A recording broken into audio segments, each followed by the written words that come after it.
Terrorisk podcast. This is my hosts, Chris and Richie. What's up? Hello.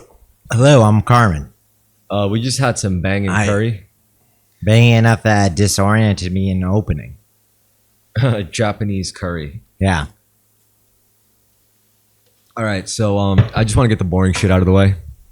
By the end of Please do. By the end of this month, we have to get the bookings for Miami, and then we'll take Richie to the 5-minute open mic, just like planned.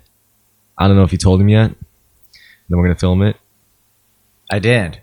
Richie, did you even know that?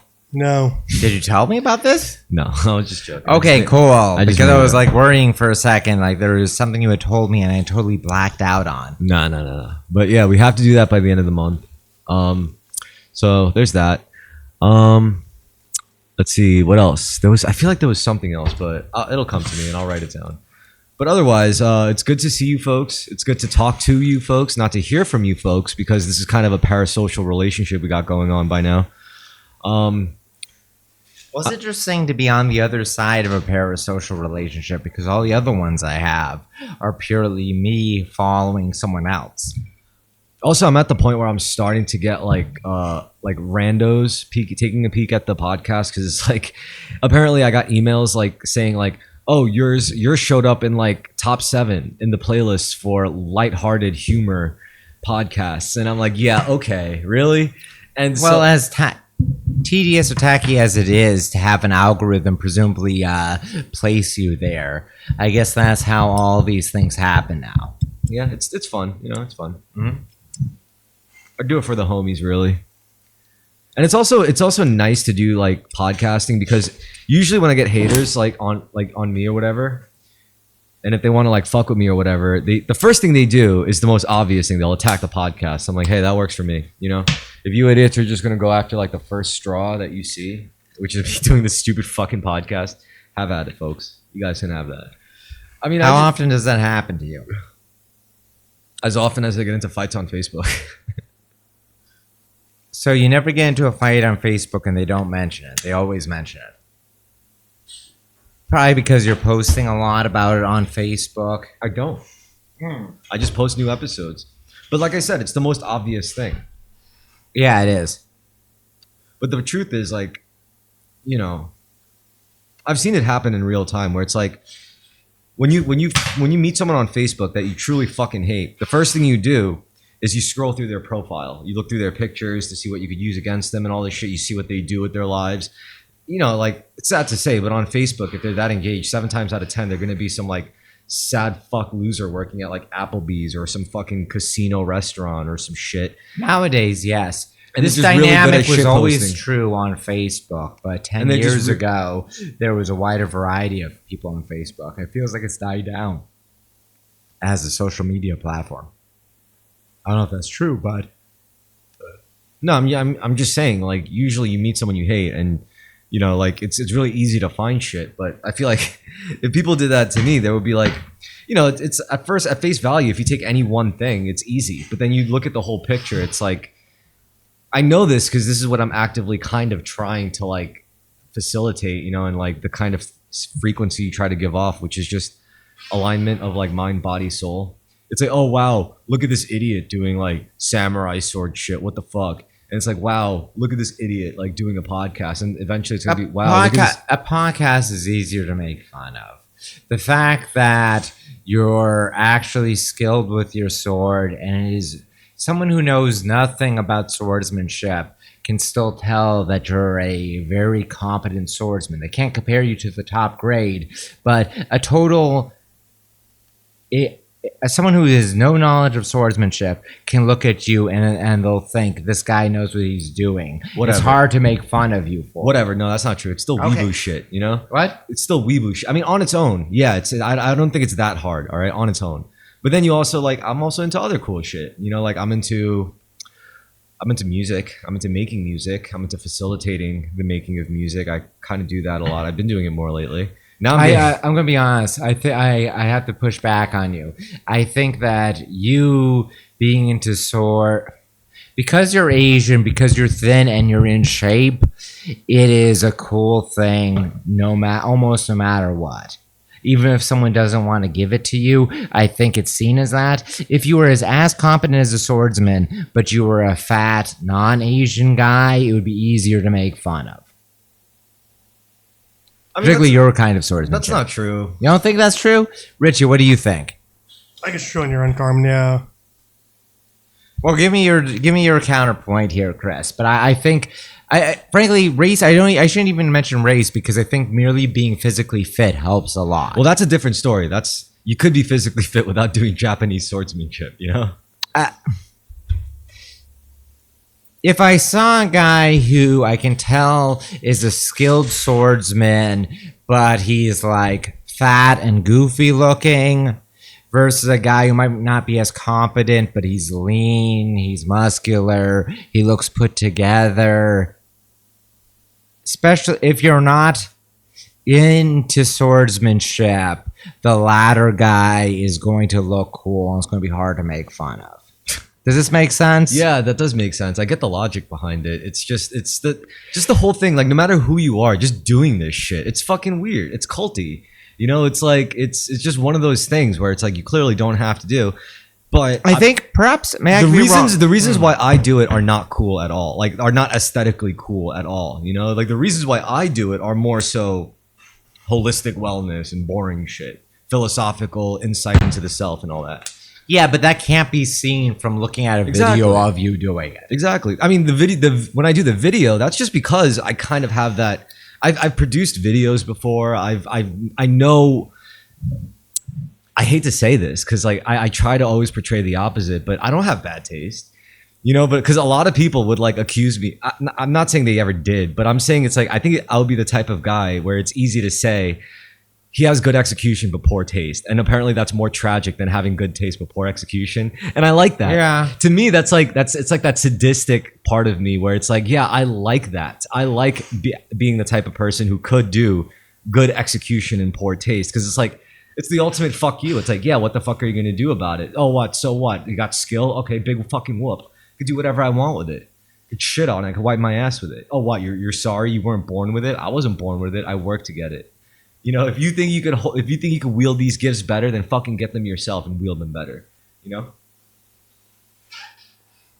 because that's really what jealousy and stuff like that boils down to. It's just if I had that, I could do better with it. Yeah, okay, Envy. show me. You know, like that's really what I try to portray. It's like I don't even have to do the best with what I have, but if you acquire enough through like discipline and self-management, then it's like, yo, if you're gonna be a hater like that, then you know, like you're gonna have to get it yourself to like really know, you know. But yeah, as far as like the idea of good execution, poor taste, I like that a lot. That is actually a good line. I like your argument behind it.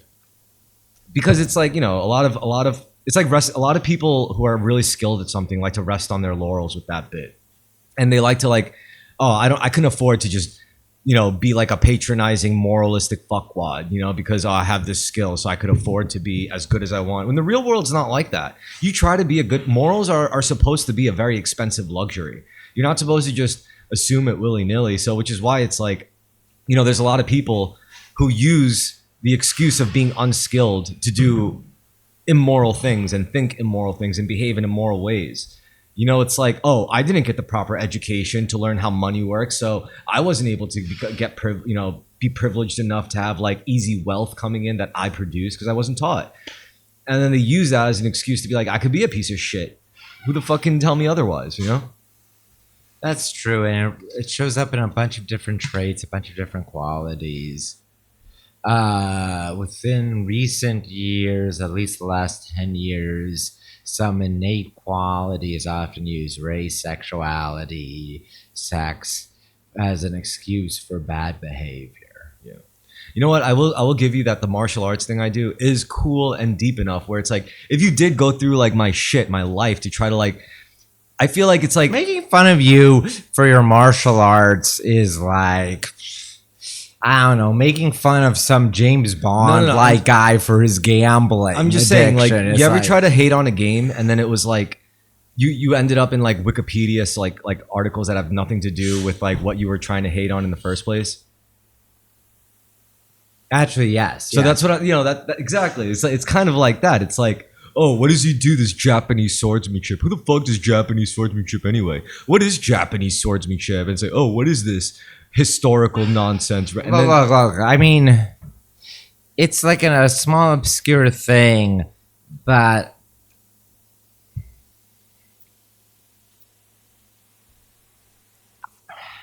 it's just, I'm sorry, man. I just think it's an inherently cool thing about you that other people find inherently cool. If you were, let me put it this way. I keep bringing back to this, but if I was a fat, goofy looking dude doing the yeah, same thing, even if I was even if you were a better swordsman, then people make fun of it for it. as a non-sword practitioner. Yes, observer. exactly. Whereas the way you look, But that's with anything. Like No, if it's you look true, At, if you yeah. look at guitar and you see some fat, goofy looking dude playing guitar really well compared to, like a skinny fit, like whatever guy doing, it's gonna have a different effect too. For me, it's the opposite. Like, I love fat guys who rock. They're really good. I was gonna say it actually might be. I might be already too far gone to explain this coherently, but certain hobbies or traits actually are more conducive to a goofy looking guy than a non-goofy looking guy. If I see like a big fat or a really like skinny, weird, twinkish, like malformed guy who's a really great juggler, it's more impressive than a really Chad handsome guy who's a great juggler. Yeah, but girls won't think that. Yeah, that's true, but who cares about what women think? That's a good point. But I don't know. I probably could run down a list of different things where there are. I don't want to lean too heavily on this, but there are certain things Where certain ugly helps, like Yeah, being a writer or a radio DJ, Yeah. or like a modular synthesizer performance artist. A trans woman. Yeah, exactly. Yeah. Yeah. Yeah, if I met a devilishly handsome guy who is a great writer, Or doing stand up, I'd be like sussed. I'd be like, what the fuck are you doing, bro? yeah, This ain't for you. yeah, I could see meeting a devilishly handsome writer and being like, "You piece of shit." Maybe. Whereas, like a guy who has a fucked up, malformed face, or he's a huge drunk, his face is incredibly It makes lined, sense. he's fat. It makes sense. Okay, so what I see is a matrix, right? Okay, Two lay it on me. corners. Like there's hobbies that are more suited for ugly people, hobbies that are more suited for attractive people, and then on the top of the spectrum, it's being ugly or being attractive. So then you have like this certain quadrant that you would be the most effective in, and you just got to figure out if whatever given interest fits your quadrant. Do you have another piece of paper? Yeah, right here. Okay, cool. That's what I thought. Okay, so let's draw out this matrix. You want me to draw it? I could draw it. Yeah, you're a better drawer. Okay, so let me All lay out what you're trying to explain here So- to me because I'm curious about this. So on the top quadrant is ugly / not ugly. Yeah. And then on the other side of the spectrum, on the other opposite axis, you have hobbies for uglies. Ugly hobbies, yeah. yeah. And here we have hottie hobbies. Yeah, hottie hobbies is a good coinage. Okay.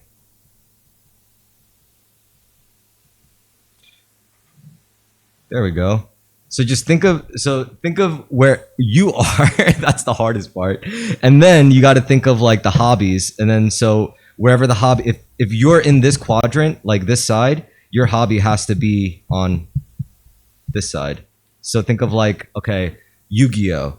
It's for uglies. Yeah. And if you're not ugly playing Yu-Gi-Oh, you're gonna look like a fucking freak. Whereas if you're on the ugly side playing Yu-Gi-Oh, okay. So you got to start with this axis. So in and then- swordsmanship, I think we decided that's a hottie hobby. No, so is it a hottie hobby? I think it's a.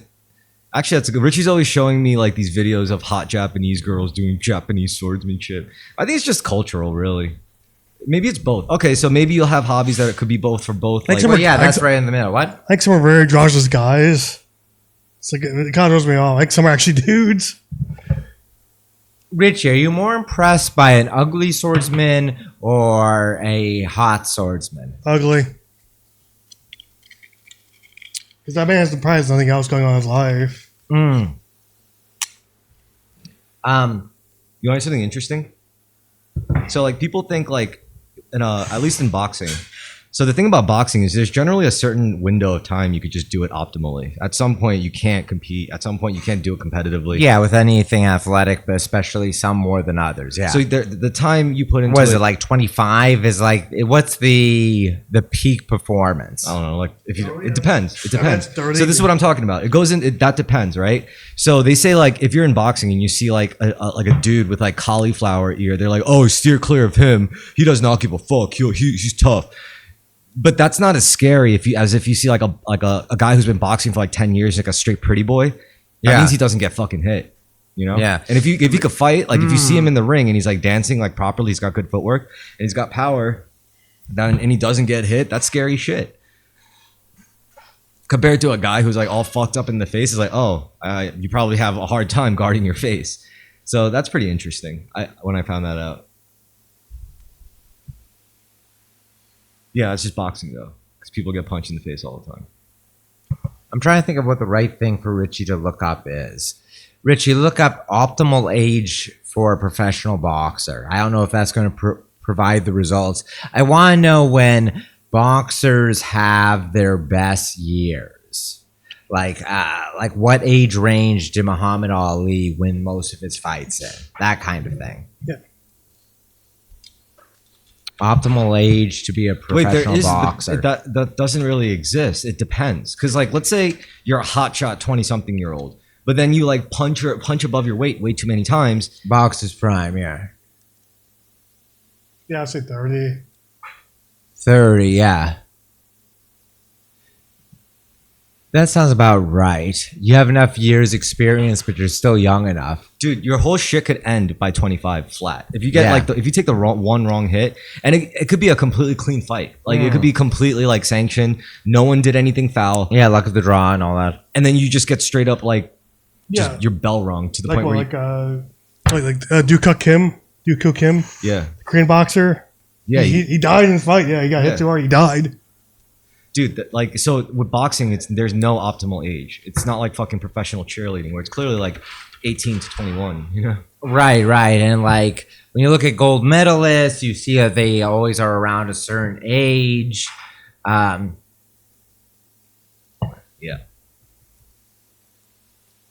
Yeah, so they get into fights, they die.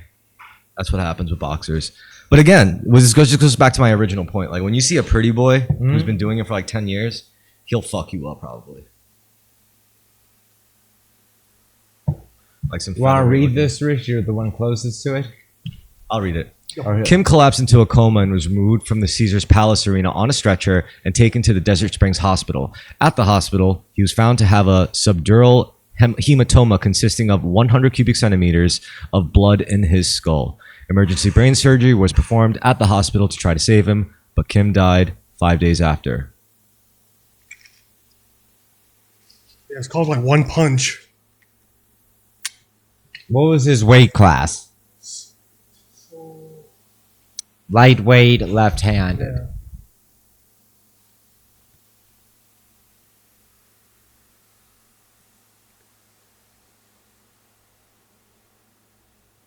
Yeah, it's rough. Yeah, whatever. I don't know, because to me it's not that interesting because like a lot of fighters died like this. Like it wasn't just this guy. This happens a lot. Oh, yeah, constant. Yeah. A fucking lot. Oh, it's rough. I guess that's what the noteworthy thing is. Him being a Korean American. Was he Korean American? I'm just saying, fighters die all around the world. Doesn't matter, really. Like, you guys are just so fucking racially obsessed. That's true. You're right. It's like somebody who died. He clearly died. In the 80s. I'm saying a lot of fighters died, you know? That's true. It's just who you brought up, but yeah. 17 wins out of 20 fights. Yeah. 2 losses, 1 draws. And his death was a loss, I suppose. Yeah. Or maybe that counts as a draw. Well, there was Apollo that died in the Rocky movie. Sad. You don't have to look shit up all the time. That's a fun thing for the back. Yeah, but I noticed like when we look distracting. when we look things up, it's like because it's not just the video; it's also the MP3 that has to go out to just the audio listeners. Oh, So it's like every time we look at shit where they're like Slack, you're like, You're right. So there's a prolonged period of time in which we're not having audio. Well, at the yeah. very least, you have to provide commentary. Yeah. At the very least, that's important. I mean, I wish we could get to a point where we could just watch TV and that'll be the content. There's too many copyright laws against that. Also, I don't want to like put Richie to work that often. That's fair. Thank you. Yeah. But again, just as a reminder, I'm gonna keep reminding you throughout this, but we have to do the fucking the Miami bookings by the end of the month. Miami bookings by the end of the month. So tomorrow? No, not this month. By the end of July. Oh, okay. Yeah. I just stay on top of shit, you know? You do, yeah. Which I really appreciate because I don't stay on top of things whatsoever. Really? I'm trying to make an effort to do it more so as I get older. It's important. It's very important. There's nothing else at the end of the day, really. I mean, that's why like roommates are like the kiss of death. I say kiss of death and not like a stab of death or a gunshot of death. It's a kiss of death. It's sweet. It's a sweet death.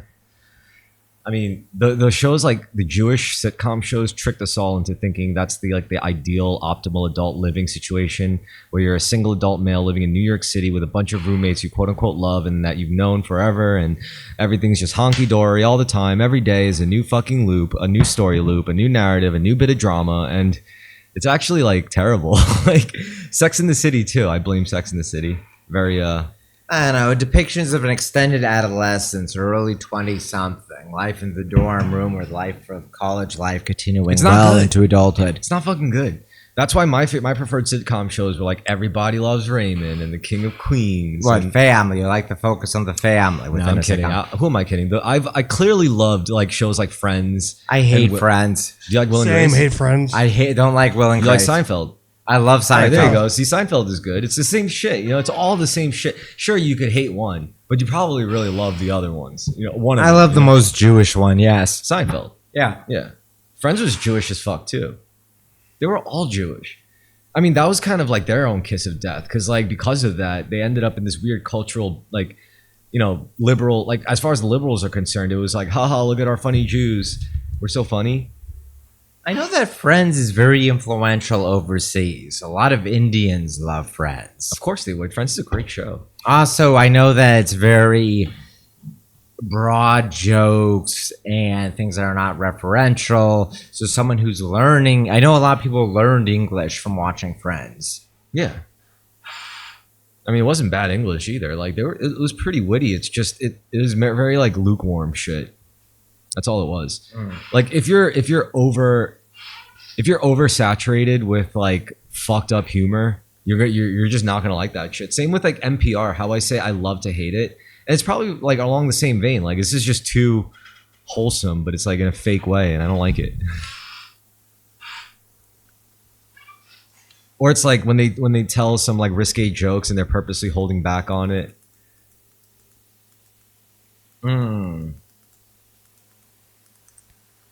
Like wait, don't tell me. Yeah, both nature of, well, yeah, it's even without violating radio censorship, they have cultural censorship within their norms. Yes. It's cultural censorship within their communities, within what is presentable for a public face. I'm rambling here. I'm saying that they could theoretically say something far edgier if they were on conservative talk radio, but they wouldn't be as erudite if they were. True. I mean, there was something they said today that made me chuckle. They were talking. There's an about, overwhelming element of NPR, which is Americans trying to be British. Yeah. I mean, they are heavily associated with the BBC. Yeah, I know it. Oh, fuck. Sorry. Damn, dude. What did I say about uncoordination? I'm not looking at my phone. I know. I feel you. But I am uncoordinated. Yo, bro, get the towel hanging from my bedroom. Yo, Carmen. Yeah, get the towel hanging from my bedroom door frame.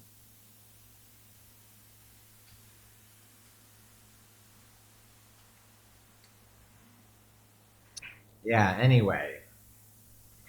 Sorry about that. We got to get you playing one sport, like any sport. It could be golf, ping pong, something.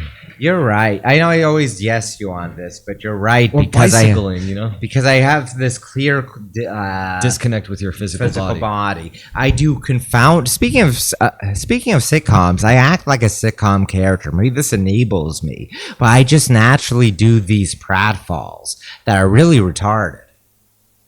Well, I mean, well, first of all, let's look at the positives first. The good news is that this is a positive sign for the world and society at large, for like New World humans, because this means that the world is literally idiot-proofed enough for us to, as a collective species to make such pratfalls and not be dead. You know, Is this like that whole line of reasoning about how automobile safety and automobile rules are so well designed that for all the retarded people out there, they can still successfully drive? Yep, and not die. Yeah. Yep. Not even not die. Like, even like automobile rules are so clearly, intelligently designed that absolute retards can successfully drive. You know, everything's going to be like this, and you know what's causing it? What? It's what's some kind of optimization? extended lifespans. Because like as lifespans get longer, we're going to idiot-proof the world further and further. Because as people live longer, the more their primary concern is going to be taking care of their eternal lives, you know, and like not getting themselves killed. They're gonna be. I thought you were going to say it's that there's more just dumb, senile old people out there. No, it's good. I mean, a lot of people aside live from that, realistically speaking. but there's going to be more. There's going to be more safety 80, precautions. 90 maybe? What? How long can people like keep it like? How long can people go on? Like Oh, 80, 70s 90, to 80s. yeah. 90s, It's pushing it. way less likely. Yo, Google the 80s. average life expectancy. Like Life 60, I believe, expectancy in America's America. like 60. American male life expectancy is like early to mid 70s. Well, that's my no, guess. well, there's a trade-off. If we stop having kids, then lifespans will get longer. If we keep having kids, lifespans will inevitably still be shorter. It's the rate at which our population expands. Well, that's the in median response- age is what you're referring to. You can have a very high median age. 7. 77, okay. Like, well, what's the year range on that? What were the early ones? In 1960, it was what, 7 years younger? Mm. It dropped because of COVID for sure. Yeah, life expectancy America. Drastically. 69, 7. Okay, it's not that big of a deal. A big factor is you have to look at other parts of the world, like life expectancy in India or China in 1900 versus today. Maybe with the pandemic, we had to like wipe out a few people so that when we have infinite immortal lives, like there won't Yeah, be too many. boomer remover, commonly said line about it. Of course, I knew that. Early on. I knew that wouldn't be a novel idea, but it's a good one. It's a We very. were very lucky with COVID that it was a disease that only affected the old. Not only that, I made money on COVID. You made a lot, yeah. I made hand over moved to fist. New York. A lot of people's lives significantly improved because of COVID. That's literally what my it was. life would have been worse without COVID. That was an example of straight up trickle down economy. We trade lives in return. We give some money to the people. Give up some old people so that everyone gets a fucking fat check for like $1,400. Yeah, we made up for the stimulus. I don't know if it's true, but the idea of the stimulus actually probably is. Stimulus being made up for by not having to pay Social Security to a bunch of people. And we probably could have gotten more. Fuck. Like, Your dad is pretty young. Did he get COVID? I don't think so. I don't think he gave a shit though. I don't Yeah. think it really registered to him. It didn't register to me. My dad's, like 20 years older than almost 20 years older than your dad. He had COVID and I thought he was going to die. Oh, He shit. had COVID for a month and I was getting one of the reasons my dad's death hasn't bothered me too much is because So he already died in your head a while ago. yeah, he did. Yeah. COVID, I thought my dad was going to die during COVID and I cried a bunch and I worked my way through a lot of my emotions. And then he didn't. He didn't die and I had four more years with him around. With Joe Biden. Yeah, like Joe Biden. Joe Biden really was a perfect presidency for that year and time for me as a millennial. Also for your dad, so he doesn't have to see the circus. Yeah. Trump and president. In the president's office. Yeah, my dad got to see Trump's re-election. It was like a good lineup in his life. My My dad always talked about Biden. My dad would say, I've lost a lot due to age, but thank God I'm not like Joe Biden. My dad said that to me multiple times where he said, I feel senile, but then I see Joe Biden on screen as our president, and I feel a lot better about myself. Yeah, Biden went hard. Kamala went hard on them drinks, too. I don't know. The whole thing was a fucking circus. It was a huge circus. I'm sure. I don't know if it can be accurately displayed, at least for not anytime soon. But there's like a grand comedy to be written or directed about that whole era. Election. I'm sick and tired of seeing like movies about like apt happenings in real Yeah, real they're life. always very poorly done.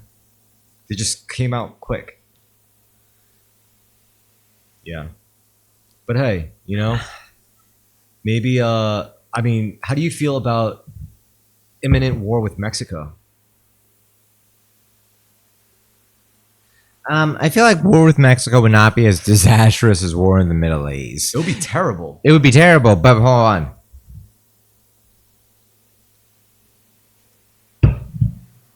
Maybe I'm totally wrong. I feel like nation building in Mexico would be easier to do than nation building in Afghanistan or Iraq. No, I mean it's the proximity is the problem. Like imagine getting shipped off to war in Mexico and then like a few days later your family gets their throats slit in their sleep. Like it could happen. Well, my family's in Massachusetts, even with global communication networks. You're right, that would happen more here than it would there. You don't have to worry about some turban head dudes like going back to your family in the States. In Mexico, it's like already there, It'll be scary. It'll be terrifying. And these guys don't fuck around. They're not like, they're not just like some Hajis in the sand. These guys are like... They're not trained. Yeah, I feel the one big difference though is that it was very hard to convince the civilian population of the Middle East to get on board with America, where I think it would be very easy to get the Mexican general public on America's side. If you start killing cartel guys, normal Mexican villagers would become very pro-American in a way that did not happen. So, like they would run kind of like the French Revolution narrative kind of thing. I think, how we were told during Bush they'll welcome us as liberators? Yeah. I think that's bullshit in the Middle East, but I think that would be a lot truer in Mexico. And then ironically, it would just work way less like successfully for some reason, even though it was way truer. Reason. No, but I wonder if this is too bold. We probably wouldn't be able to annex Mexico by it. But I almost wonder, if only because a lot of ordinary Mexican people would be happy to have cartel members removed in a way that people in the Middle East didn't feel that way there. Yeah. I mean, there's a lot of Latinos in the American military. Yeah. Unlike in Afghanistan and Iraq, a lot of soldiers would be able to speak to the local population. Well, I was going to get into that. Like, imagine going to war in Mexico compared to going to war into the Middle East. It'll be a way better time. Like you could pillage way more shit. You could fucking...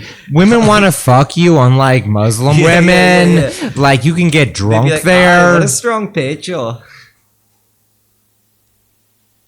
I know it's a bad idea, but war with Mexico or sounds Mexican like a good cartels, time. It sounds like a good time. It sounds like it would be the good version of George W. Bush's wars. Bro, you get to have sex, you get to drink, you smoke weed. It's like World War II, like glory. Yeah, shit. It's like I'm just thinking already. If we went to war with Mexico, every single American soldier would come back with passable Spanish. Dude, imagine. Regardless of...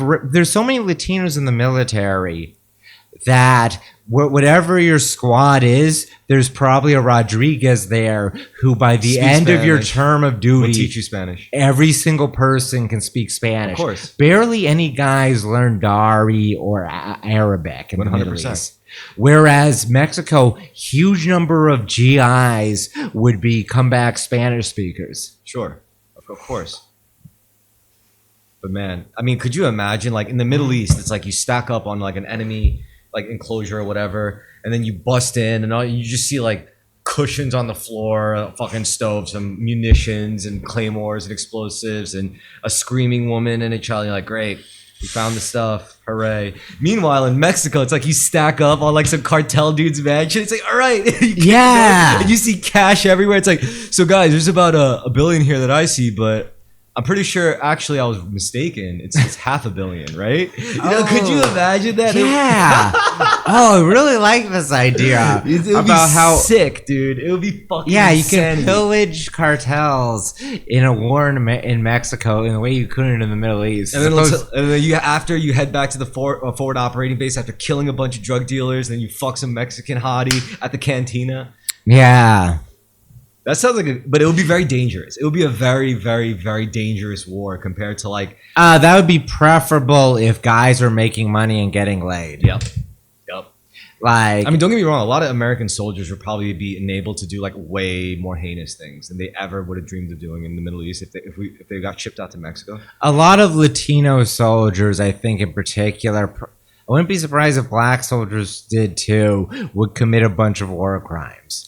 I bet like you have a Guatemalan GI and the prospect of killing a bunch of Mexicans would delight him so much. And another problem is you would have so many foreign interests in that theater of war, that specific theater of war, because everyone would be like, "What? A war right next to the United States? We gotta get boots on the ground somehow in some capacity." Like every country would be thinking the same thing.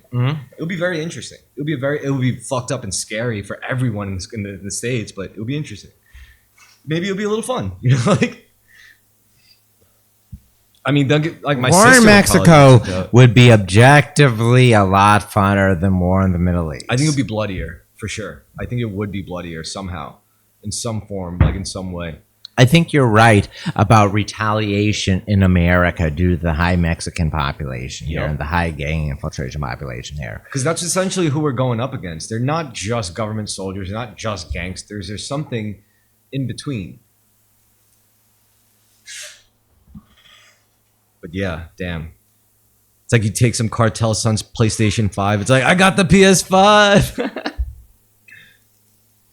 We start to get a lot of neo-Nazi terrorism because of all the Latino neo-Nazis who are sympathetic to Mexico after we invaded. Dude, it's going to be a circus. And like, I think it might actually happen because Donald Trump said multiple times, it's like, we're going to send troops in there. We're going to wipe out the cartel guy. I don't know. I can't do a Donald Trump voice, but he's like, he has a very difficult accent to impersonate. yeah. But yeah, he said multiple times. He told the Mexican president lady, he was like, we're going to send troops in there. We're going to take care of this cartel problem, quote unquote. The way he puts it is like she asked him to do it. But I bet it was more like, you people started this fucking mess. Clean it up. I don't care how many people you have to kill. Clean this the fuck up. What's the Mexican president's name, Richie? Some lady. Sheinberg. I know she's a Jew, yes, but I can't remember her first name. Claudia Sheinbaum. Pardo. Sheinbaum Pardo, yeah. She's hot. She's got... Look up what she looked like young, Richie. I want to look at Claudia Sheinbaum young. Honestly, full disclosure, I would have said she was hot no matter what she looked like. I would have been like, she's the most beautiful woman I've ever seen in my life. Holy shit, marry me. I'll kill your husband. Oh my god. I just remembered a funny story, but I'll tell you after this bit. Oh, Wood. Oh, Is that her mom? She's got mommy energy. Let me see other photos of her young. Okay. Side profile. Side profile too, Butch. That's some curly ass, Yeah. it's a classic, I don't want to say it. Jufro? Yeah. Okay, yeah, it's just Jufro, yeah. Is that her? Left or the right? Jufro, yeah. Jufro, yeah. No, I think it's her on the left. Really? Oh, yeah. Same as. Yeah. Well, anyway, a Wood when she was young, and even now, yes. Take her out to Dime Square. Yeah. Share a few laughs, a couple of beers. Hey, I got a room at the Soho Hotel. Isn't that like a love motel? Yeah. All right. Oh yeah. So, speaking of Wood, I was just thinking of this story that Nick Rochefort was saying. He was like, he was hanging out, fucking with like some girl that he went to high school with in the audience, and he goes, my girlfriend, my wife is hotter than all of you. Like she's so much sexier. And then one of the chicks in the crowd was like, don't be a fucking dick. You can't just say that to people. You can't just say my wife is hotter than you. That's disrespectful. And he was like, yeah, no, but it's true. So he takes out his phone to pull up a picture and he shows them. It's like a picture of like a 300-pound black woman. He's like, see, she's so much hotter. And then the women were like, you son of a bitch. I was like, that's the funniest thing I've ever fucking heard in a long time. That's a really great bit. Oh God, I wish I was there for that kind of shit. You know, like that's too funny. But yeah, that's the kind of that's what I think of whenever I hear guys in situations like would, nah, wouldn't, would, not would. And I'm constantly commenting on whether someone's a would or not. It's because you're what's it called? Reaching the female version of ovulation, the Ooh. male version of ovulation. Yeah, you're right. I'm in heat over here. He's in heat. It's mating season. Men are constantly ovulating anyway, but Yeah, human males are. It's just like in the summertime. It's like I think I hook up with more chicks in the winter than in the summer. I don't know. They need a warm place to stay. It's cuffing season. Oh yeah, that's right. It is cuffing season. That's true. That's a good point. Summertime, I'm usually too busy. They're too busy. You go out. Oh, you should have went to that car show. That shit was I know I should have. gnarly. My Both well, of next you. one, next time. You would have fucking liked it. Yeah. I mean, because like you could, the cars are like you would have been like the cars are okay, but the women were hot, and I was like, yeah, Can you give me a demographic breakdown? a lot of like ABGs. Well, Richie might be interested in the ABGs. Yeah, I am. Oh yeah, he is. I would not be interested, but I'm glad Richie would be. gotta be. I'm an ABB. Yeah. I gotta find a hot car girl and then be her ABB. How about an ABBW? No. That's more Richie's terrain. Fuck you. Don't put that evil on him. I'm sorry, Rich. Don't you put that evil on me, Carmen Sandiego. But Richie, we gotta take Richie to the Philippines. You want to torture me? It's insane. Well, just think, all of these It's jungle, hot. It sucks. The food sucks. all these jungle Asians fawning over you. That would be pretty funny. Just have to eat You have to stale eat- and bug soup. Yeah. Yes, small fish ham and soup. bug soup in the Philippines. Yeah, a lot of spam you're eating. Your sweet spaghetti. Your God, Jollibees. Jesus Jollibees. Christ.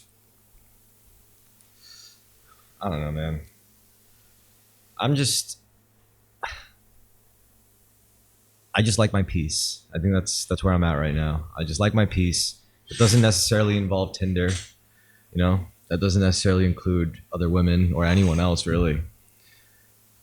I think we gotta get you a girl. How long has it been since you've been in a relationship, Chris? A few years. Yeah, But the thing is, like, I spent so much of my life. in relationship. I'm right? like, You're yeah. a serial monogamous. I You was. were. I was. So this is a prolonged break period since reaching sexual maturity. But I've been having such a good time. Like, Yeah. I've been Have you happy been as I've ever single for this long in adulthood ever before? No. What was the longest you went prior? How long has it been this time? What was the longest you went prior to this? As an adult? Yeah. I don't know, like a year in between, maybe. Even since I was like a teen. Since a teen, a year in between relationships. Damn, man. No, my first relationship was at 26. Then I usually went, 23, sorry. Then it's like 3 to 4 years in between relationships for the most part for me in adulthood. Man, you got a lot to look forward to. I say that kind of sardonically, but I mean, all I'm saying is, No, I'm curious just because for most of my adult life I've been single. So it's an interesting contrast but you for lived you. with a woman before, right? No, never. Oh my god, fucking! I have never done that before. That's gonna be a time. Yeah, that's It's gonna be true. one of the times of all time. I've never lived with a woman. The longest I've lived with a woman is for a week. All right, so there's living with a woman. I've lived with a woman. I've been engaged to a woman. I've never gotten married though. I've never been divorced. So that's I Yeah. guess that's next. And then having kids and all that. I know what's next because I literally did everything else. So it's like knowing what's next. Like I don't know if I want to go that far yet. I really don't. And I'm just having like a nice peaceful time, not like an exciting woohoo. Like I like my peace. I don't think I've ever been at peace before like this. Interesting.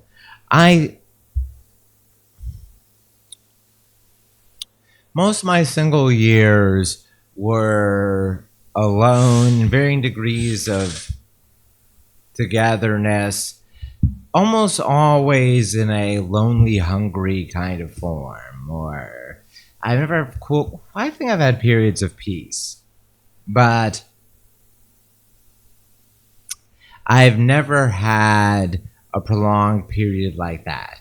And usually, in regards to women, I was usually, when single, not always, actually, a bunch of the time, I wasn't actively looking for a woman, but I was always in a Travis Bickle kind of wild energy mode. I don't know. I mean, from being single for like a few years, not celibate, but single, I could say that I could feel it. Like the longer I go without a committed relationship, the quality of the people I find myself able to get into a committed relationship with kind of goes up. It's like your stock goes up. It's like I didn't realize this at first, but it's nothing to do with the women. It's all me. It's all like where I was at in life. Because like everyone's going to be attracted to people based on where they're at in life, according to their needs.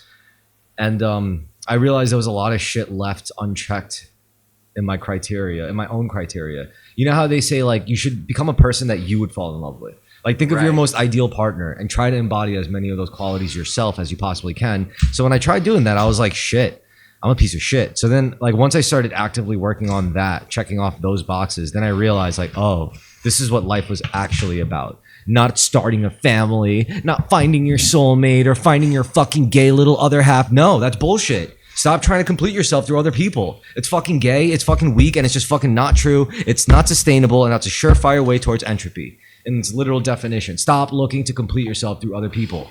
And once I learned that lesson, I mean, shit, life is like a gravy train. Well, like, what are we trying to do here? Well, you want to breed? Are your genes that important where they necessitate such breeding, such spreading, such growth? Yeah, I mean, good. All right, if you want it, you want it. But it doesn't have to happen. You're not entitled to it. Stop feeling so threatened by the idea of not having that. Stop being threatened by the idea of being alone for the rest of your life. You should enjoy that. If you don't hate yourself, you shouldn't mind being alone. And I don't mean that lightly. I mean, like people say it's like, spend some time alone. You should be okay with being alone with yourself. Yeah, they don't mean like for 3 years. No, they mean for either 3 years or 30 years. You should be okay with it either way. Otherwise, it's not genuine. It's not sincere. And women could smell disingenuous bullshit like that. It's like, oh, I'm okay with myself. I love myself. Oh yeah, could you stay alone for the rest of your life? Then if you truly love yourself, you could. And I'm starting to realize I could.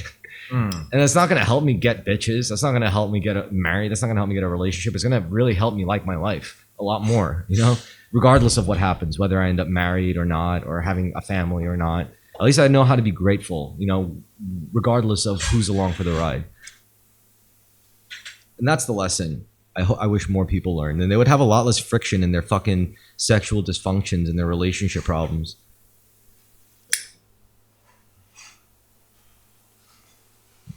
I know it's a tall order. I know that was a lot. I know that was very heavy. I know it was very dense. But all I'm saying, it's very simple. Build the complexity off the simple foundation.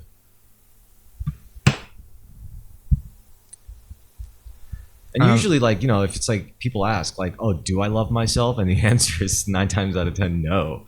And then you ask, why don't I love myself? Well, I sit around a lot. I waste a lot of fucking time. I fucking fall through on a lot of my own fucking commitments. I fucking hang around people that I don't like when I know I shouldn't. I do things to myself when I know I shouldn't. I fucking end up in sexual relations with guys that I know I shouldn't. Shit like that. Everyone has these things. But it's like it takes a next step to be like, I'm going to do something about these things. And it takes work. And a lot of people will roll their eyes saying, I don't want to do work. Well, tough shit. And be miserable. It's a choice. It very much is. Even my worst moments, especially lately, I've just been filled with such joy at existing and living where I am. Good.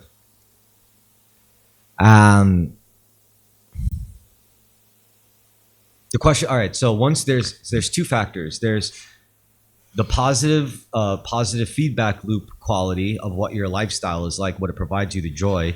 Second is sustainability, because if you have one without the other, you'd end up in the states of like positive mania, where it's like uncontrollable, where it becomes like, usually what happens is, I always talk about this dynamic between like the knight of faith versus the ubermensch. The ubermensch doesn't need God, whereas the knight of faith becomes such uber because of God. So it's like I'd say they're both. You got to learn how to oscillate between the two when appropriate. Like if your life is shit, then you got to tap into the ubermensch. Don't fucking turn to God. God wants you to fucking get yourself out of the mess you made. If your life is great, then you become the knight of faith. Yeah, life is good. Instead of becoming the ubermensch when life is great and saying, I did this all for me, me. I'm the God. I'm the powerful. I'm the supreme. I'm the one who just is so competent that I was able to get myself to this state. No, that's how you're gonna fuck yourself up. A lot of people like cross those wires and they get fucked. For example, like if their life is shit and they try to believe in God that way, they're gonna think God is punishing me. Why does God hate me? Why is my life so shit even though I give my faith and belief in God? It's because they reverse the wires. You mentioned it before about believing in free will versus determinism, depending on how well your life's going. And I agree. It's a very insightful statement. Well, it's not mine, but it's actually someone else put it in different words. They talked about it in free will and determinism. That's really that's what I first heard. But then I was. But you're right. Now I have faith and Ubermensch are very good comparisons regarding proto-existentialism. Because like when I compare Ubermensch to the Knight of Faith, I'm like, what's the key difference? Oh, that's straight up a supreme sense of agency versus supreme sense of humility. Yeah. Lack of self, lack of ego. Giving it up to God, your creator. So yeah, heavy stuff. I implore you all to think about this very deeply. Not too deeply though. Maybe have a baked good. Unless you're on ketosis, then you shouldn't. Today I ate mad fucking rice, so I hope. Yeah, I know. Yeah, I watched it. it's all good though. I'll be alright. It was worth it. In Miami though, I gotta make sure I eat nothing but shrimp, ceviche, salad. Nah, I'm probably gonna be eating a lot of Cuban food Yeah, we're gonna have those Cubano sandwiches. and a coffee. I think we're in Miami. We need to buy Richie a pork pie hat. We're going to Cuban Max Richie to make him look as Caribbean as possible. What do you think of this idea, Chris? Richie's like, stop doing this to me. You know what would make better content? Just give him like $500 and then follow him around with a camera to see what he does for the day. Oh, I think this is a great idea. I mean, I knew this from I should have said this earlier, but that's what you do. I mean, that's not just Richie. That's with anybody. Like, that's the best kind of content. That's great content on vacation. Yeah, here, take $500, babe. Let's see what you do with it. She's like, okay, first I'm gonna go to Starbucks. I'm gonna get an iced macchiato with extra whipped cream. I'm gonna get my nails. I know we're not there, Richie, but what would you do with $500 in Miami? Is there anything to do with Miami for $500? Oh yeah, sure. Just think of something. What could possibly be happening? Like it's 9 a.m. You get handed $500 in Miami as long as your friends follow you and record what you're doing. I'll go to a diner and coffee and a meal. What else? Let's see, that malls Miami. Yeah, well, of course they do. Yeah, They okay, also yeah. Miami Shopping. Miami is the only area there that has anything close to a cultural center. Miami is the only place in Florida that has anything resembling. Sorry, New York. I hear what you're saying, but like, what if we gave you $500 for the day? What would you do with it? You being the people man and all, I bet you would buy a lot of bitches drinks. You'd be like, "Excuse me, I see you're sipping a Long Island iced tea. Can I get you another one? Make it a double." God, a double Long Island iced tea is just immediate And she's alcohol like this, and she's poisoning. like this like 50-year-old woman with like huge knockers and a rail thin waist, but a big Also, she's fat Jewish. butt. She's got a clear nose job and it looks sexy as hell. Okay, so I'm gonna buy like $100 worth of cocaine first off for giving to people. And then $100 worth of cocaine for myself. Then I'll pay $300. Well, hopefully they'll give me twice as much as a first-time customer in Miami. Actually, that's probably the smartest way to do it. So what you do is you get like $100 worth of drugs and spend the rest on like fucking tickets to like a festival or a concert that you're gonna spend all night at. Tickets, festivals, Or a club night. I don't Or know. a I club a table at a club. buy some food. I don't know about a club. I bet. I mean, No, a club is great when you have a table though, because you know you have the table, so people want to yeah. congregate towards you. If you tell people, "Hey, I got a table. Why don't you come and talk to my autistic friend?" Which one? I don't know. Pick one. Yeah, it's all of them, bitch. Yeah, pretty much. Nah. No, I say, come talk to my autistic. I have a table with 5 guys, and I say, come talk to my autistic friend. Yeah, and then she comes says, over which and one? And I say, all of them. I was gonna say, if you said that, and she's like, she comes and she's like, "I love your burgers," because I have a table with 5 guys. Oh, nice. Ooh, that would be a good fuck. That would be a good line. Yeah, sorry. That's like an instant marry. I don't know. I figure we'd probably do a lot of sightseeing in Miami. But if you really want to socialize, then we got to do the club thing or something like of the sort.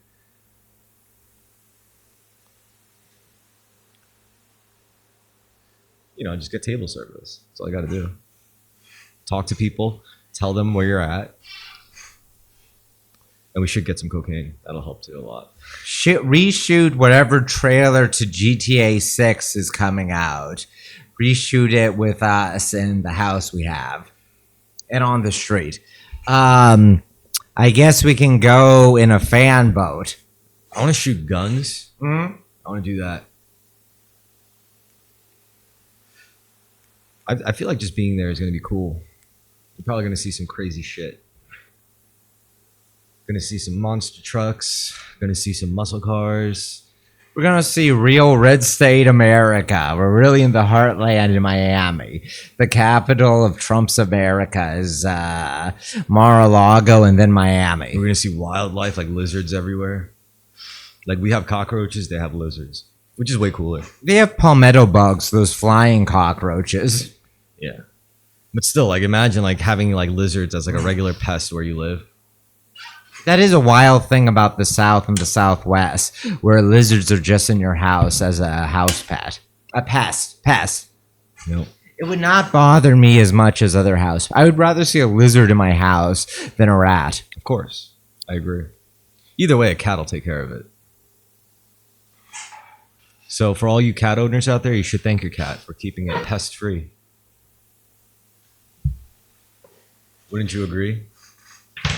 Yeah, it's the whole reason, presumably the whole reason for having cats, Yeah. besides them being so adorable. Another thing we should do in Miami is we should shoot a rap video. A rap video, huh? Yeah. I'll have AI write all the lyrics. We'll rent the Lamborghini. We'll have Richie perform all of them. I'll perform them. I'll be the front man. You guys could be my hype man. Yeah, that's true. Actually, that sounds great. You as the rapper, Chris. Us as your hype men. Yep. Have Richie do beats. Sorry. His real calling. Dancing with the models is his calling. You guys can both just dance with the models. Do business deals. I need you both to talk. I need Richie to talk to Kanye, and I need you to talk to Drake. Because I know Kanye would like to talk to Richie more, and I know Drake would like to talk to you more.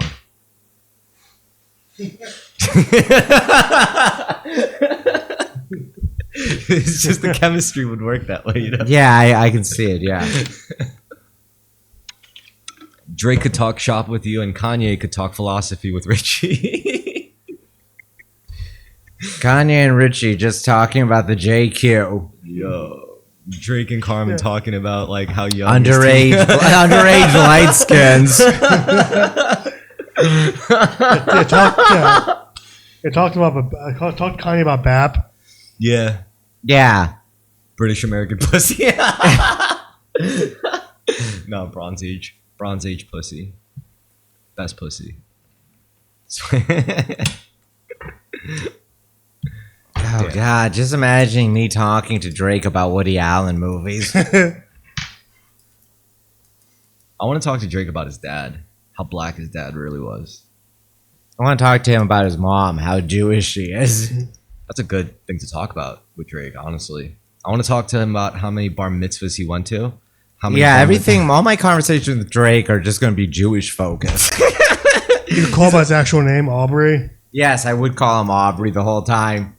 He's like, anyway, I got this deal with Adidas, right? And I'm like, oh, Adidas. You know who wears Adidas? My Orthodox Jewish friends. Anyway, about Oh, that. wow, Adidas. Jeez. You know they work for the Nazis, right? That's too heavy Yeah, handed. they love it, bro. It's like most not hiring what's Otto Scorny, whatever his fucking name is. Otto Scorzini. Yeah, Otto Otto Scorsese. Scorzini, the Nazi James Oh my Bond God. who was employed You by guys- Israel. You guys just made me thought of something awesome. So, new paradigm. Instead of young men trying to be like a Chad, you know, a fucking dopey Chad, you should Yeah. try to be like a sociopath from the CIA. From CIA. Ooh, I like this. Like you need to be an intelligence- wet op an intelligence maxing. officer. Like SOG maxing. Like You need to be Mossad assassin maxing. yeah. Big photo. You got to learn all their tricks, all Yeah, their tactics. that's a all great pose. I like him posing there in his cell after it, his cell witnessing the Nuremberg trials. This guy, by the way, was a Nazi James Bond super commando who ended up working for Israel at the end of his life. That's pretty badass. He also worked for Egypt. He lived in Spain for a while. He he broke Mussolini out of jail. He committed a bunch of I think he broke out of POW prison like once or twice. He engaged in a lot of assassination What's his runs. Otto Scorzini. Auto scores. Bring up that photo, Rich. My name is Otto Scorsini. Scroll down to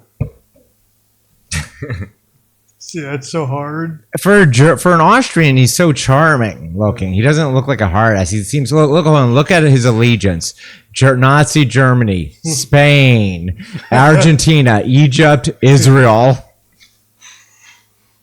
They show your resume. We're impressed, actually. We worked for Hitler for like a couple of years. An SS is no joke, bro. He was in the SS. He was the best of them. Yeah. Also a civil engineer. What a genius. Yeah. He was a Vril enabled German. Brandt, Schulstoffel, Mossad. Apparently, these guys had access to UFOs.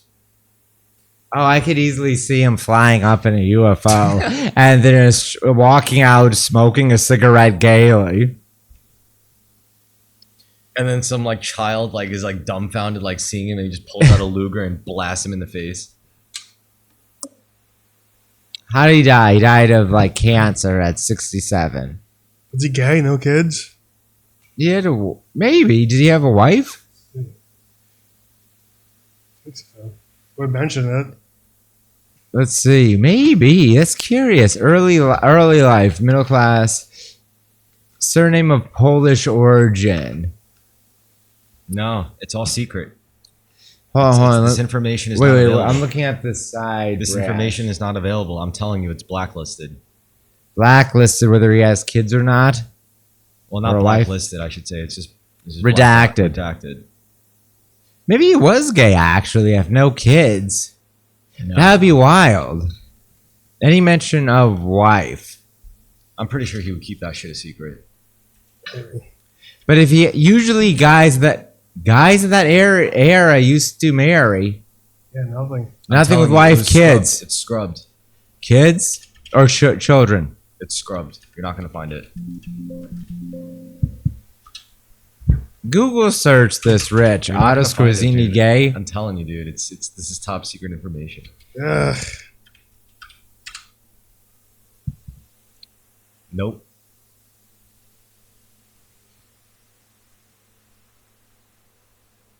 Nope. Women. Look up Otto Scorzini women. For homosexual. Or women, yeah. Why would you think he's gay? He No doesn't look kids. At all, yeah. Why would No you- kids, no woman mentioned. What makes you think an intelligence officer, former member of the SS who ended up working for fucking Israel, would have that information available? Because if he had usually a marriage, kids, that's usually relatively public information that's widely disseminated. No, not all the time. Not for every single intelligence operative. A guy like this has to keep that shit a secret. Maybe he kept it. That's possible. If he kept it a secret, if he had a secret Even- yeah, family. I assume he's family. I would so- look up family. Someone mentioned it too. If there's any plausible case of him being gay, though, there'd be speculation about it, right? Oh,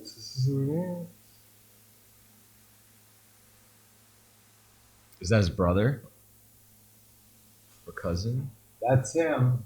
Okay, so he doesn't have. ex-husband. No, I can't read it. I mean, So he was married to Emma Lahart or whatever. If there's multiple, we have to transvestigate this woman. Walter Weiss. Well, hold on. Does he have multiple ex-wives or just one? No, is that a child or ex-wife? His alleged daughter. Alleged daughter. Okay. That's a good point. If he has, actually, that's a good point. If he's father of people, they might want to have it scrubbed that their father was a famous Nazi and Israeli commando. Interesting. Let's Google the daughter's name. Copy paste on just whatever, like Control V. Yeah. Control V that shit. This bitch didn't do anything. She's just a regular person. What? What? I think you're right. Yeah. What? Only child, Waltrud, now Frau Weiss. Yeah, she probably okay. If he did have a kid, even if illegitimate, they're likely to have changed their name to avoid association with the father. Gender. What? Well, look at it. It says Anyway, guys, I'm gonna have to close this investigation. I can't explain why. Yeah, it's tiresome. No, I'm kidding. No. No, I wanted to make it seem like. Oh, your Jew bosses are telling you stop digging. another carbon. Like Waltrud, I assume a male name to like Frau Weiss. Al Frau Weiss. Frau means woman. Yeah, I know, but Or Miss Weiss. that'd be wild. Well, that'd be wild if he has a trans daughter.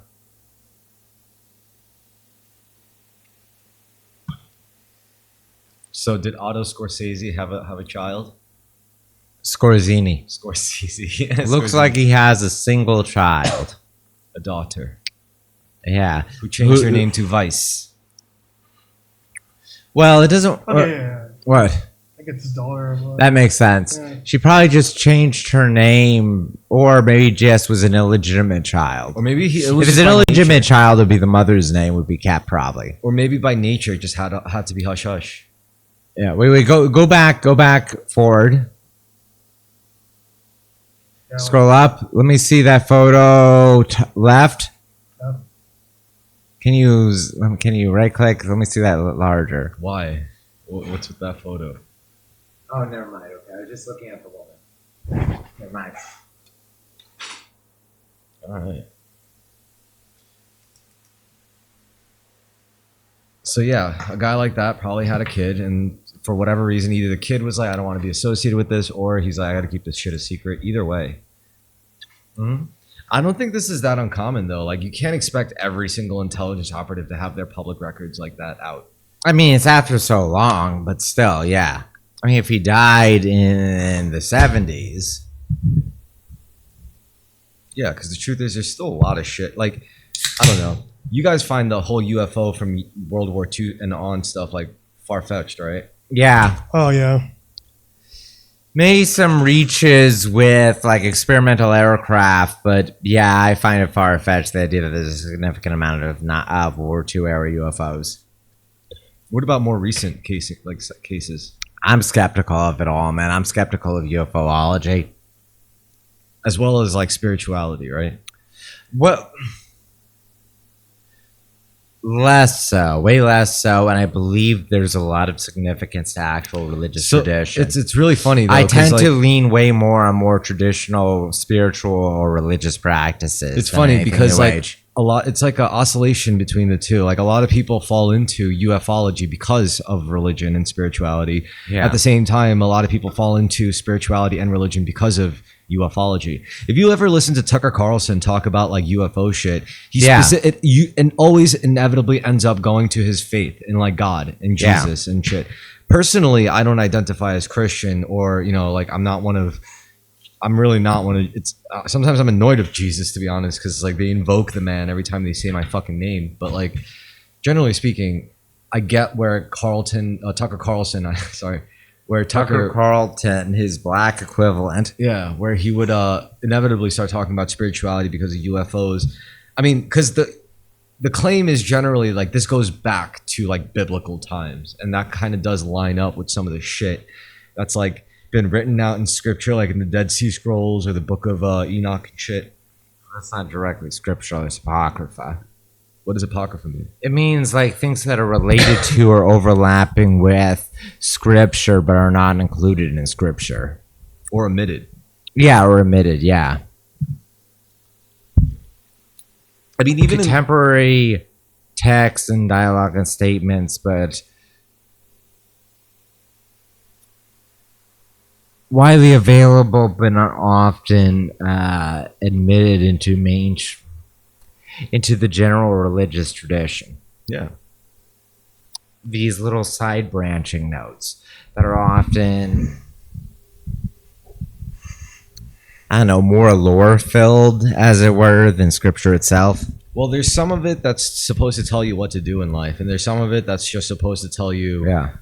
how, like just an exposition, basically, of how everything came to be. Yeah. Yeah. Sorry, excuse me, I'm a little bit tired suddenly, but I'm going well. How are you guys doing? I'm doing good. Not bad. I mean, what would you do? Like, what would be your immediate reaction if the government suddenly disclosed, like, all this shit was real? Well, they did. Yeah, they said that. Yeah, it's like a year or two ago. I think I would be underwhelmed. And then what? I would go on with my life except in any way that directly impacted me. Okay, so let's say this. What if in some location... Maybe I would pretend to have always been into listen. it and said that I was smarter than other people for not believing in it. For believing in it. Listen. Imagine if what disclosure looked like was somewhere off the coast of Maine. Like the government made an announcement saying they are going to reveal themselves along the horizon off this coastline at this specific point, and if anyone wants to see it for themselves with their own eyes, they can go to this exact location and they could just watch. They could look at it. And that happened. And like everyone would show up, they would scrutinize it, they would try to examine it, it would be obviously surrounded by military crafts like helicopters and jets like circling the perimeter or whatever. Yeah. But you could look at it as a citizen, as a civilian. Yeah. So if that happened, how would you react to that? Would you try to go see it? No. I'm too busy with my life in New York City. I would be like, no, I'll just watch it on YouTube. Okay.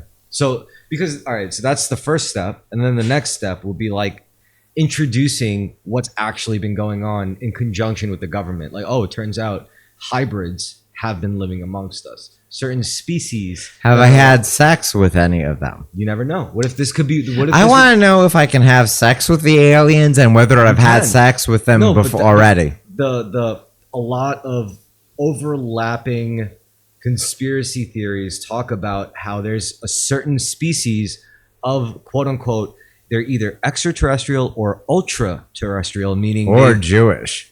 They've been here for a long, long time. They're like preceding Jews, you know, like. Wow. Okay. Yeah. So for them, they could have been like the guys who say were around when Atlantis was a thing. Sure. Or they were just from another planet altogether. In that case, I'm like updating my priors to see much of history as being the symbiosis between Homo sapiens sapiens and the species. Here's where this will get interesting for you, because this is I just want to say this is all conspiracy theory shit. Yeah. But so one of the most like recurring alien species that have been in contact with our government, for example, have been the Pleiadians. The Pleiadians are this Nordic-looking, tall, physically flawless. I have not had sex with any of them then. No. So what I'm saying is like apparently these people were in touch with the Nazis. Oh, okay. And they were the ones who fed Nazis like all these like crazy otherworldly technologies. And that's kind of like leads into say what Hitler was saying, like this is what we have to preserve with the Aryan race and whatnot. But it goes even deeper than that when you consider like the basis of Nordic mythology and the Nordic pantheon, and how they could all ultimately be referring to like extraterrestrial or ultra-terrestrial quote unquote gods. Okay. And they all kind of share a lineage with the overall Aryan branch, which is very spiritual. Say, Yamnaya. Yeah. In Hinduism and Greek pantheon, Norse pantheon, Iranian religious tradition. So there is some kind of at least a thematic connection. Now, when the Nazis got their hands on this like woo shit, they ended up creating something called the Vril Society. Real society, I think, was created in 19th century England. Oh, There's a book from then called The Coming Race that was very popular and was like an early success story of this kind of cultural woo trend. And it's about like this guy goes underground, he meets this Aryan race underneath the earth that have a bunch of, Pleiadians. yeah. Yeah. See, this he didn't. I don't think he made that up. There was a lot of cultural influence, like Bovril, the beef broth from England, is named after Vril. So, I mean, again, is any of this true? I don't know. But there's so many recurring references to shit like this. And it's always the same thing. Tall beings, like physically flawless, blonde haired, striking blue eyes, and apparently able to communicate with you through their minds, like telepathically, Yeah, using ESP. yeah. And I don't know. It's just a bunch of, who knows how much of it is true, who knows how much of it is false. I mean, I don't know. Like rationally, I can't say. My rationality has What to. are some of your favorite alien races? None of them. I don't trust any of them. What about fictional alien races? I don't know, a bunch. Honestly, like I like the I like the Avatar, the blue people. The Na'vi? Yeah. I like the women. Actually, there is one alien species that I kind of trust.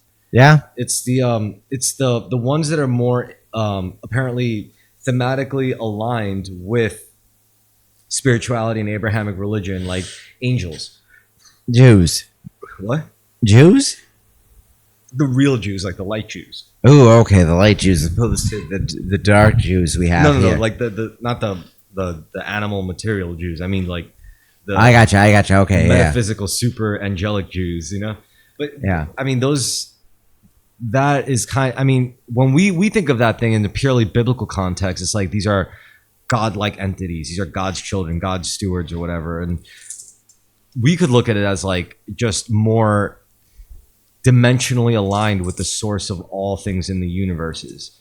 You know, the source of energy. Like we're not even talking about religious context here. I'm just saying, like in a purely physical sense, like the source of consciousness, all consciousness, not just humanity or the consciousness of the animals on Earth, but every single planet that could possibly house sentient life, the source of all of their consciousness. I would call that God. Because even like amongst our ancients, like the Gnostics and the Hermetics, they say shit like everything is creation. Everything is a creation of a consciousness. So that is how the alien shit ties in and overlaps with the spirituality and whatnot. And these are, it's not like you see like UFO chasers get spiritual about it. It's, you always see like people with PhDs in like physics or theoretical quantum physics, and then they dive into the quote unquote UFO problem, and then the deeper they go, the more they're like, how far back does this shit go? And then it eventually gets biblical. You know, it eventually you look at the references, you know, like of like angelic sightings and just weird shit. So I don't know, it makes sense. I shouldn't say it makes sense. It's just it scratches a certain kind of itch in my Your head or your desire or your fixations. It's not Your really interest, not fixations. I mean, your maybe interest. It maybe scratches a certain desire in your interest. I don't know. It's kind of a, because it's the reason why I'm so interested in this because this is the kind of stuff that has the potential to not just cause individual ontological shock, but a mass ontological shock that could end up inevitably becoming a unifying force, a universal unifying force. If everyone realized, you know, it's like their spiritual nature, that there was like higher dimensional entities. That'd probably be a lot more interesting than what everyone's doing right now. Yeah. I mean, for example, like You're desperate. My fear, and I've said this before, is that like a grand alien revelation would just, people would comment on it, they'd make some memes, they'd be surprised for a little while, and then they would go back to their bullshit if it doesn't immediately lead to them. I don't think so. I think once it really hits the reality of it, if such a reality were to occur, when it hits you, it fucking hits you. It puts you down a slippery slope because There's a lot of reasons to be angry about it. There's a lot of reasons to be upset because this would imply that the government has been lying to us in like very. But people very always say no one trusts their government. They all just assume as baseline that your government's lying to you all the time. No. But I'm saying like imagine your government lying to you on a level where your whole reality is literally bullshit. Not just your government is bullshit, democracy is bullshit. No, your entire reality, your entire existence. Frankly, I don't think it affects most people's reality. It affects the meaning of it, the context of it. Let me ask you, why do you think you were born? My parents had sex. 9 months later, I was born. This is part of a long evolutionary trend that has gone on since the very beginning of life on this planet, certainly since multicellular organisms. So then what if your birth was actually the product of a very well-designed, long-standing framework of a labor machine using human energy exploitation from birth to death, where your entire life is mapped out as a policy, as a statistic? It's really cool that I was able to experience life. And it's kind of like God. They can't take away gratitude from you, even if you are a statistic. That's true. I agree with that, but that doesn't change the reality. If you are a product of the military-industrial complex, then that's what you are. Yeah. Yeah, it's just this point in human history. That's what I am. Okay, so you could accept that. Now, I don't think everyone in the world. I think a lot of people are too stupid to consider it. Right now they are. But once they finally understand that, I think it's going to. A lot of people could be told this. You could walk them through it, and they would just say, "Damn, that's crazy. What happened on Love Island? I need to pay my bills. I'm stuck in regular life. Does this mean I don't have to pay my bill? Oh, okay, I still have to do that. I'm still in a dumbass romantic drama that's gone back since the past 10 years, where I break up and get back together with this person." I think consciously, this revelation about aliens or whatever would be something. You know what I would do? I would message my ex-boyfriend and I would tell him, "You always said aliens are dumb and boring. Isn't it interesting that this happened?" And he would say, "No, it's not. I knew you were going to say this." And then it would just be an excuse to get into the kind of arguments you always got into when we were dating and not dating and still being friends. I would immediately find it as a weapon to use in my own interpersonal relationships, and any grander revelation would not be something I would actually, because I had already accepted it as just part of life, I would just use it as fodder for the culture war and for a particular relationship, because I know my ex-boyfriend would be annoyed and bored at this revelation. Okay, and I would get into an argument with him about it. So let's scale it back, right? Let's scale this back. What if the nature of extraterrestrials wasn't as literal as we think? What if it wasn't necessarily about a spatial neighbor? I would have the exact same relationship with my ex, and he would have the exact same response. No. Listen, what I'm saying is, like, what if it was more like where you realize you yourself, right? Okay. Your brain or your body, your entire being isn't necessarily its own self-contained thing. It's more like a vessel. Like that receives, and it's an antenna that receives a signal from something higher that we can't see in our dimension. But those things exist in their high. Just like if you looked at Flatland, right? Yeah, I know. Okay, so I don't know, I'm a cell in a larger body. Yeah. So I've already thought about that before. It'd be cool to have it confirmed. I'd probably feel more at peace with things. There you go. That's kind of how I feel about it. However, I would still immediately use it for my own petty purposes. I mean, either way, at least you would know that maybe that's your purpose, that's your destiny, you know, because if you know you're part of a larger system. Oh, maybe I would be more chill afterwards. Yeah. And then I would do the same thing, but more chilly. Well, yeah. You know what they say, like, before enlightenment, you're chopping wood and carrying water. After enlightenment, you're chopping wood and carrying water, you know? Yeah, it's true. Same thing, same deal. So what if you learn the whole like ontological shock? I think it's like that's really what the ideal situation is what you're describing is people would just take it and they'd be like shrug their shoulders like, well, I guess that's a thing. I think a lot of people would have that. There are certainly people that would crash out, that have an existential crisis over it. Yeah. Man, I'm projecting too. I suspect a bunch of very smart and very dumb people would have the same response, and then a lot of people in the middle would have some kind of shock over it. So I expect a midwit meme wherein you have the crying Wojak in the middle of the bell curve, and then the wise sage Wojak, and the dumbass retard having the same response. Yeah. And I should be clear, I am not the wise sage. I am the retard in this situation. Say, I'm all of them. I could identify with all of them. The retard, the sage, and the. that's a midwit. good line. In your life, fuck, hold on. In every man's life, or every person's life, they embody all of the midwit Wojak meme. Yep. That's the full spectrum of the human experience. Full spectrum. Yeah, within your life, you'll be the retard, the crying Wojak, and the wise sage. Yeah. You got it. You got to know. And once that's holistic. That's the holistic perspective. And the more you keep your holistic perspective in mind, the better off you are. The more of a god you become. The more of a metaphysical being you become. You break the boundaries of time, space, at least consciously, because you're not thinking from one moment to the next. You're thinking. You don't even have to ask yourself, like, am I going to be satisfied that I did this when I'm 80 years old, looking back on my deathbed? You're just going to know, like, I'm not going to do this. I'm going to regret this. I don't want to do this. Fuck this. I'm going to go jet ski. Do you like California, Chris? How much time have you spent in California? Not enough to say. Okay. I don't think I would like it that much. Between multiple trips to California, I've spent like a month and change in California, mostly in LA, also San Diego. I never went to the Bay Area. I hate California. I hate California people. Where have you gone? I don't know. I mean, every time I hang out with California people, they're just slow as fuck. Have you ever been to the state of California? Not for a long time, like a really long time. So I was like a kid. Okay. I agree with them being slow as fuck and my vibe and energy being a lot faster. And I fucking hate LA and I hate California. I haven't seen San Francisco, but it's very ominous. The whole vibe in the West Coast is pretty ominous. it really is. I haven't been except to California, but from everything I've seen of it, it feels that way.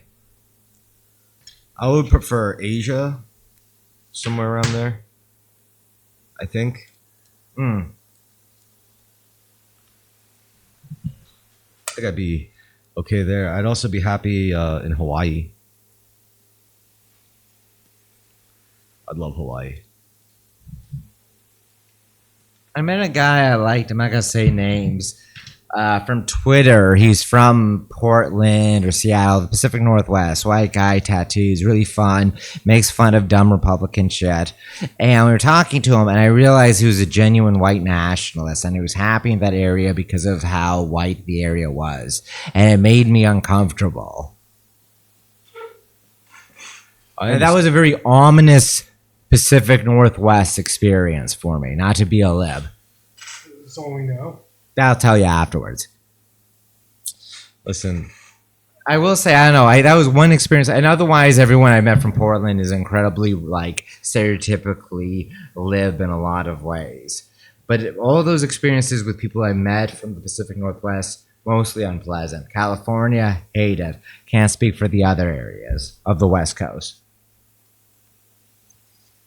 Hawaii seems like, despite being like a vacation land, seems like the vibes there seem very weird and unpleasant. I believe you. You know what? I always doubt my own ability to read people, but I don't think I'm bad at it. I think I'm pretty decent at it. It's just maybe it's just I naturally know it's not one of those things you want even people to know about you.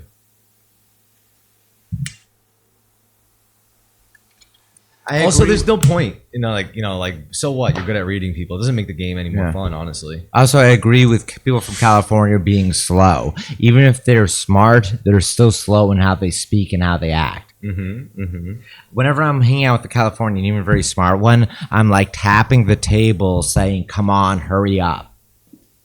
It's the energy levels. It's the pace of energy, because I'm not just talking about like physical energy. I'm talking about like conscious energy, like the way you're in a good mood at certain times of day for longer periods. And you can, And like, for example, let's say you trade stocks in like New York City. You wake up at a specific hour, your day starts at a specific hour, you get on the trading floor at a certain hour. Even if you don't trade like that, like in person, you're still at home, you wake up. If you live on the East Coast, you're waking up just like, at the same time as the New Yorkers. Whereas if you're a trader in California, way different vibe. You're either waking up at like fucking 6 a.m. or you're compared to like 8 a.m., like. Ooh, interesting. That's just one example. There's other things. Traders on the West Coast, they're either like really what are they like really health focused, waking up super early, or they're they're very just lounging. bummed out. Yeah. So there are guys who are up at 4 a.m. their time. Crazy shit, right?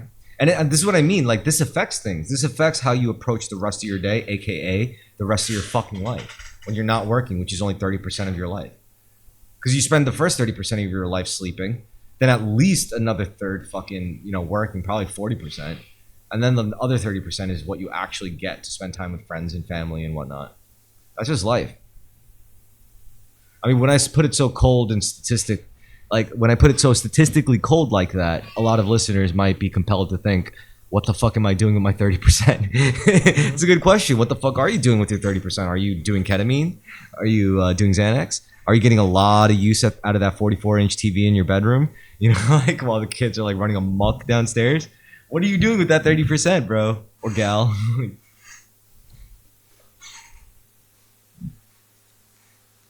This is economic. I'm convinced economists live in a completely different reality than like non-economists, because this is how they view their life. They're not wrong. I mean, I wouldn't want to view life like that 24/7, but they're not wrong. Like, I mean, I kind of follow it too, because I follow people's money ever since I started trading like stock options. I was like, wait a minute, how do these companies make money? People spend money on their products. Why do people spend money on their products? Are the products any good? Sometimes, yes. Most of the time, no. Why are they spending money on these products even if they're not good? Oh, some of them are not even spending money on the products. Some of them are just pretending to sell products and just gaining like loans and spending more money than they're making. And this is where things like market cap matters and all that shit. But then you think about like how people are spending their money. That's how people are spending their life force, their energy. They work super duper hard for a third of their fucking life. What they spend their money on is what they're spending their fucking 30% of their life on. So I look at that and I'm like, sometimes it's sensible. More times than not, it's not. And present company included. I look at my own spending patterns and I'm like, what the fuck was I thinking? And I really think it's because the forces of advertising and like psychic mass exploitation for like consumerist ends, like those things, I personally waste money because I'm lazy and I don't plan things out ahead enough. Yeah, but what makes you decide on what to spend on? It's not advertising. It is more low time preference kind of, high time preference kind of thing. So it's like I'm just gonna get what I need at the moment. Yeah, I do that way too much. There's nothing wrong with that. That's probably better than. I very much slouch through life, or I have for a long time. I'm trying to be more serious about things. I keep saying. No, it's true. Actually, I have been. But so the first step when it comes to spending your money to like get your life together is to spend money on good quality shit. Because if you buy low quality shit, it's just it falls apart. You spend twice as much and the thing lasts 10 times as long. Or your lifetime, pretty much. Yeah. Yep. So that's like one rule of spending, which is why I say like it's so much more expensive to be poor. It so often is, yes. Yep.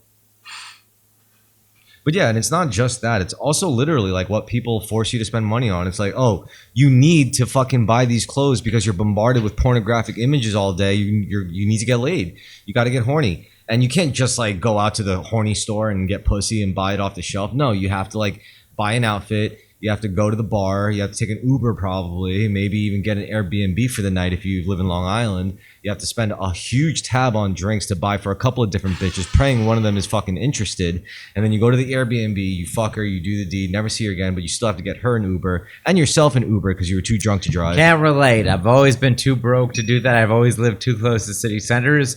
I spend too much on clothes just because I like buying What I'm telling you clothes. is the lifestyle of a guy who has to get laid at least every other day. This is this guy. This is the life he lives. There are guys like that. I know, you're right. So this is how he lives pretty much. And like and I look at like how he's spending his money and I'm like, Jesus fucking Christ. First of all, it's like, how the fuck is this sustainable? And it was more sustainable back in like the early 2000s to late 90s to live like this, but holy shit, it is not anymore. God, Zero fucking, interest rates, but yeah. God fucking damn it, man. I shouldn't blame God. I'm sorry. I take that back, God. Don't damn this. We did this to ourselves. Well, our parents did technically, Well, you but can still. have God damn it for you, but yes. Our parents did this technically, but I take some responsibility. I'm only like putting fuel to the fire by participating, honestly. Which is why I'm trying not to do this shit. I'm trying not to fucking focus on pussy. I'm trying not to focus on like eating. I'm trying not to focus on so much drug use and going to bars and going to raving like I used to. I'm trying to just do martial arts, do the podcast, talk about things, think about things, make food for my homies, you know, exercise my cooking skills, make music, drive, work on my car, keep content, you know, working on content. Not like, you know, like content for the sake of like getting a following, but just content for the sake of creating. Because I like this this dimension of creation, you know? It encompasses music, video, a little bit of programming, kind of like theatrics, like a bit of theater, you know? And I think that's not going to steer me wrong. Because I don't think like being a content creator is all bad. Like I think if you do it with the right intention, and I think I have the right intention, I just want to make shit. Whether I'm like, was like flush rich or whether I was like really poor, I would still want to make shit, you know? Go from 0 to 1, as they say.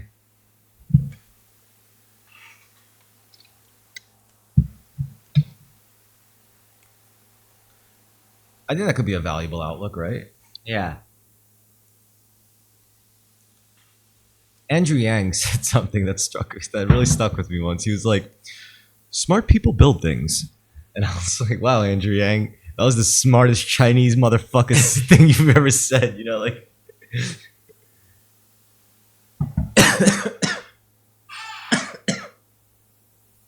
And he's right. Smart people do build things.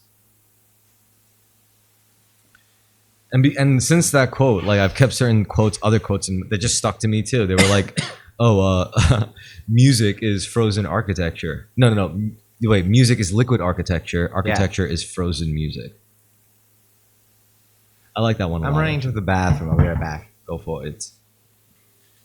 That means that leaves me and you, Rich. What are you looking at on social media? What's on the old feeds? My Twitter timeline. Yo, are you a Gundam fan? I mean, I think they're cool. Yeah, I mean, I like the Zaku ones. So, do you know anything about the lore? What? It's like different universes, basically. Some are tied together, some aren't. No, forget well, that's like later on, but the original OG timeline, you know what it's about? No, tell me, was the Universal whatever it's called? The Universal Century. Yeah, Universal Century. I think it was like post the year 2100. And what happened is humanity figured out how to colonize space. Mm-hmm. So they deployed multiple space colonies all around space, and eventually like they built sprawling cities like people inhabited, and they became space noids. They're just regular people ultimately. They're not different at all ultimately. So what ends up happening is that despite the fact that they were still people, there was a lot of segregation between like Earth Federation people, citizens versus like colony citizens, because the colony citizens ultimately had it harder. They had to live in the harsh conditions of space, working. But the Principality of Xeon? Principality of Xeon? Well, that's a little later. Yeah. So what happened was Xeon was like one of the most influential clans within the space colonies, like inhabitants. And it was done all through like an amalgamation of like old Earth royalty mixed with like corporate interests, and they just eventually created these like mega entities, not just on Earth but also in the colonies. And you have this family, the Xeon family, or I think they were the Daiku Xeon. Yeah, maybe it was Xeon. But these guys were like the emperor who fully realized. Well, he became like something like an emperor, where he realized we're being treated like shit as colonists, and we got to fight for our independence. And it was actually really good. It was a good cause. It was clean. It was mostly peaceful, up until an evil family within the colonies called the Zabi family assassinated old man Xeon, and took over the whole shit. So they became the evil Xeon as the Earth Federation, because they started the war. They weren't really evil though. They also wanted independence for the colonies. They just had a very different vision for it. So Right. yeah. So the sad part is like the people who caused all this, like the families, like they're just almost like background characters. The main characters are like the grunts who got involved like on both sides. They're like, holy shit, like I gotta watch my like childhood friends get slaughtered because of this bullshit. Like, I mean, if you think about it, it is ridiculous, right? Like, why is there that kind of discrepancy in the first place? Just give the space noids more freedom, more rights, or whatever. But it gets complicated when something called the new type happens. Now, apparently, amongst the space noids, there was a certain genetic subset of, maybe not even genetic, just a certain genetic subset of the population that had very heightened empathy, like empathy and intuition. And that was apparently like a physical byproduct of just living out in space for like a generation or two. But they called them new types. Right. And suddenly it added a whole new dynamic, which was like hyper racism. It's like, oh, we're not just being treated like shit, but we're superior to you. You know, destiny, nature. Yeah. It's very interesting. You should watch it. Yeah, I probably should. Like that. The main character isn't like Japanese. It's like kind of rare nowadays. Amuro Ray. He's Well, iconically he's from Canada, basically. Yeah, dude. All the characters in Gundam are like very notorious, not even multinational. I should just Like, multi-ethnic, yeah. People are like basically, yeah, he's probably European. yeah. It's because they're trying to focus on the fact that it's Earth Federation. You know, it's like a global collective or global initiative. You like the Zaku ones, Chris? I think they're cool design, iconic too. The Zaku one, Zaku 2. I'm more into just the OG Gundams, like the RX-78. But the Zaku's, yeah, those are iconic. Yeah, pull this up on the second screen, Yeah, of Rich. course, yeah. Talk about Gundam, I take it. So the thing about in the original Gundam, like these are mobile You suits. asked me before this, did I have Cartoon Network as a child? I did. I'm sorry, did I have Nickelodeon as a kid? I did. I didn't have Cartoon Network, so I never watched Gundam as a boy, Yeah, but- which is a huge oversight. Gundam would have been something I would have fucking loved as a Dude, kid. it's crazy shit. So this is before our time too. So like what happened with the mobile suits, it was just actually interesting because people always think of Gundam as Gundam, you know, like you got the white mobile suit with the crazy look. But the truth is, in the lore, it was the space colonists that figured out mobile suits before Earth. Earth didn't have it. That's why they were at such a disadvantage, because the space colonists were deploying Zaku's. Yeah. And they were like, there's what the response. fuck are these, like giant robots? Like our tanks can't do shit against these things. These are fucking crazy. Because they were able to build this shit in zero gravity. So the Gundam was one of like this was Earth's like last ditch. They were about to lose. And they were like, we need mobile suits. We got to figure out a way to develop it. So they found one of the few friendly Earth Federation friendly space colonies to facilitate Earth Federation's first mobile suit. And that was the prototype RX-78, which was like so imagine this, like imagine you're Nazi Germany and future Nazi Germany, you're steamrolling through with your Nazi robots or whatever. And then out of nowhere, this white demon mobile suit. You didn't even know the Earthlings had those things. And it just comes out and starts not just wrecking your mobile suits, but like stomping on soldiers, like slashing everything. And you're like, this is a demon. This thing is a fucking monster. This is slaughtering all of us.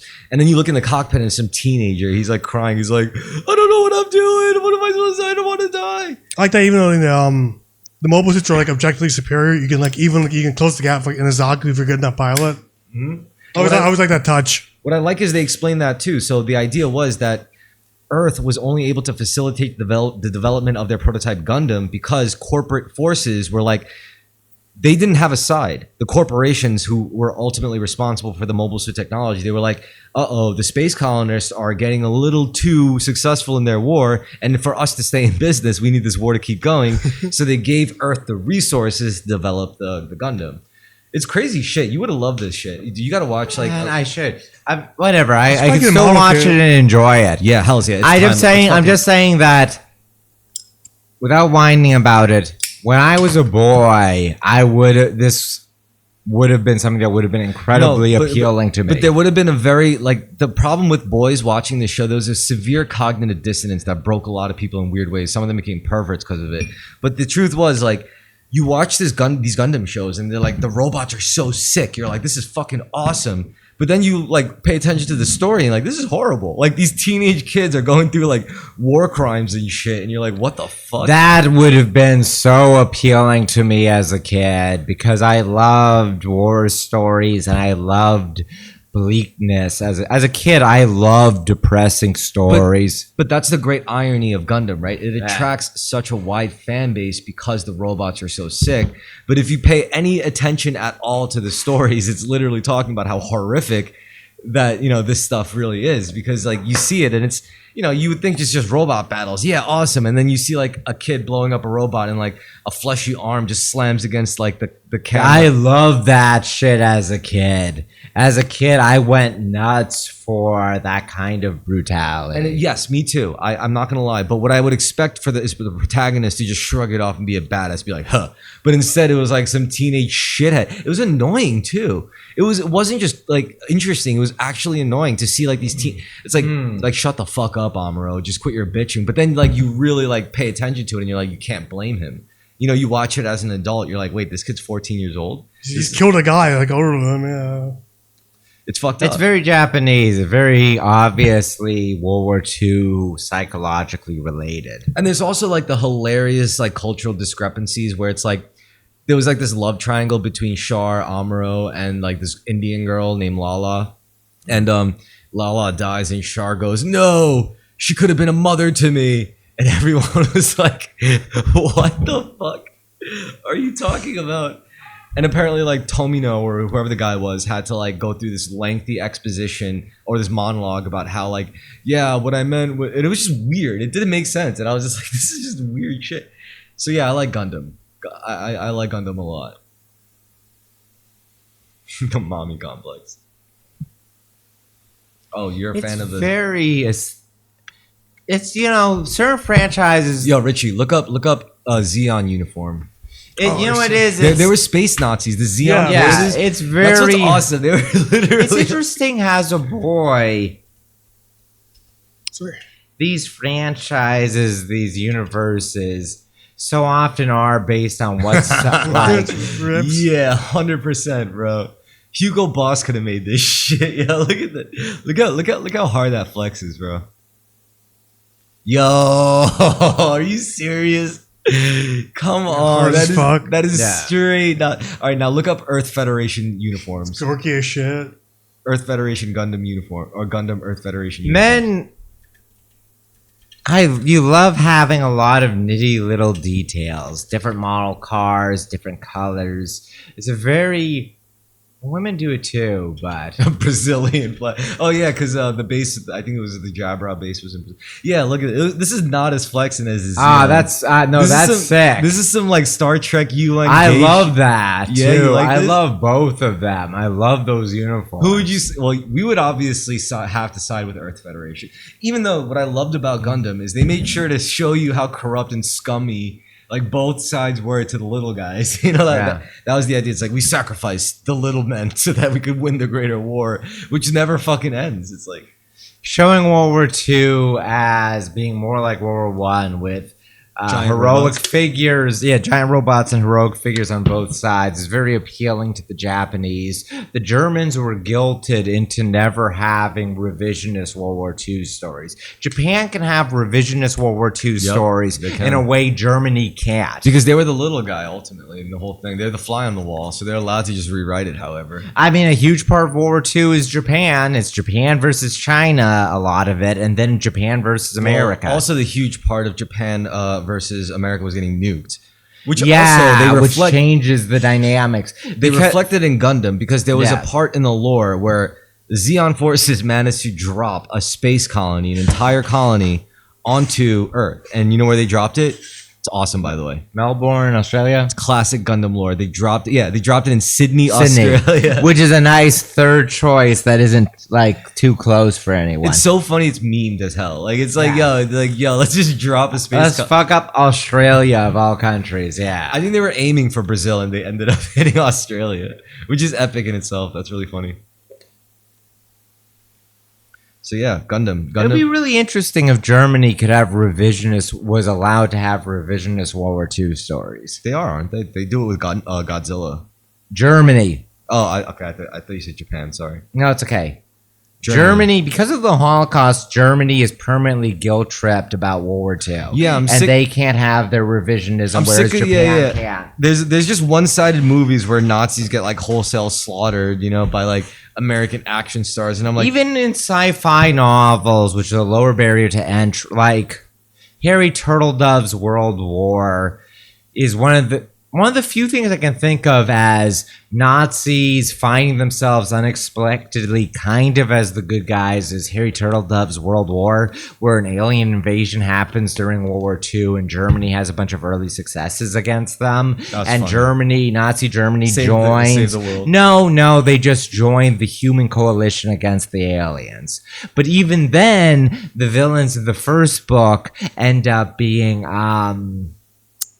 the man with the iron heart. Richie, help me out here. What's that? Reinhard Harry? No, look up the man with the iron heart. World War II. It was Ironheart. Maybe not this movie. Oh, maybe. Reinhard Heydrich. Reinhard Heydrich is, I think, the villain in World War. Harry Turtledove's World War. Well, I'm rambling here. I got off track here. Lower barrier to entry, like sci-fi novels, is very rare to find a Nazis revisionism unless they're from a genuinely weird or off-putting Nazi sympathizer. yeah. I'm rambling here, but it's very hard to find. It's very hard to find what if the Nazis had to become the good guys kind of stories, except from creepy racists. Which makes sense, but I'm rambled here. What I mean is there's no German revisionism like you have revisionism with Japan or you have Confederate revisionism in Westerns in particular. Like Sure. Firefly. There was a Colin Farrell movie. Yeah. Like that. Firefly is a sci-fi western where the guys who are the equivalent of the Confederacy are not racist. Yes. There is no way Germany could do a sci-fi version of World War II where the Nazis are the good guys. Did that track after I rambled at that for a while?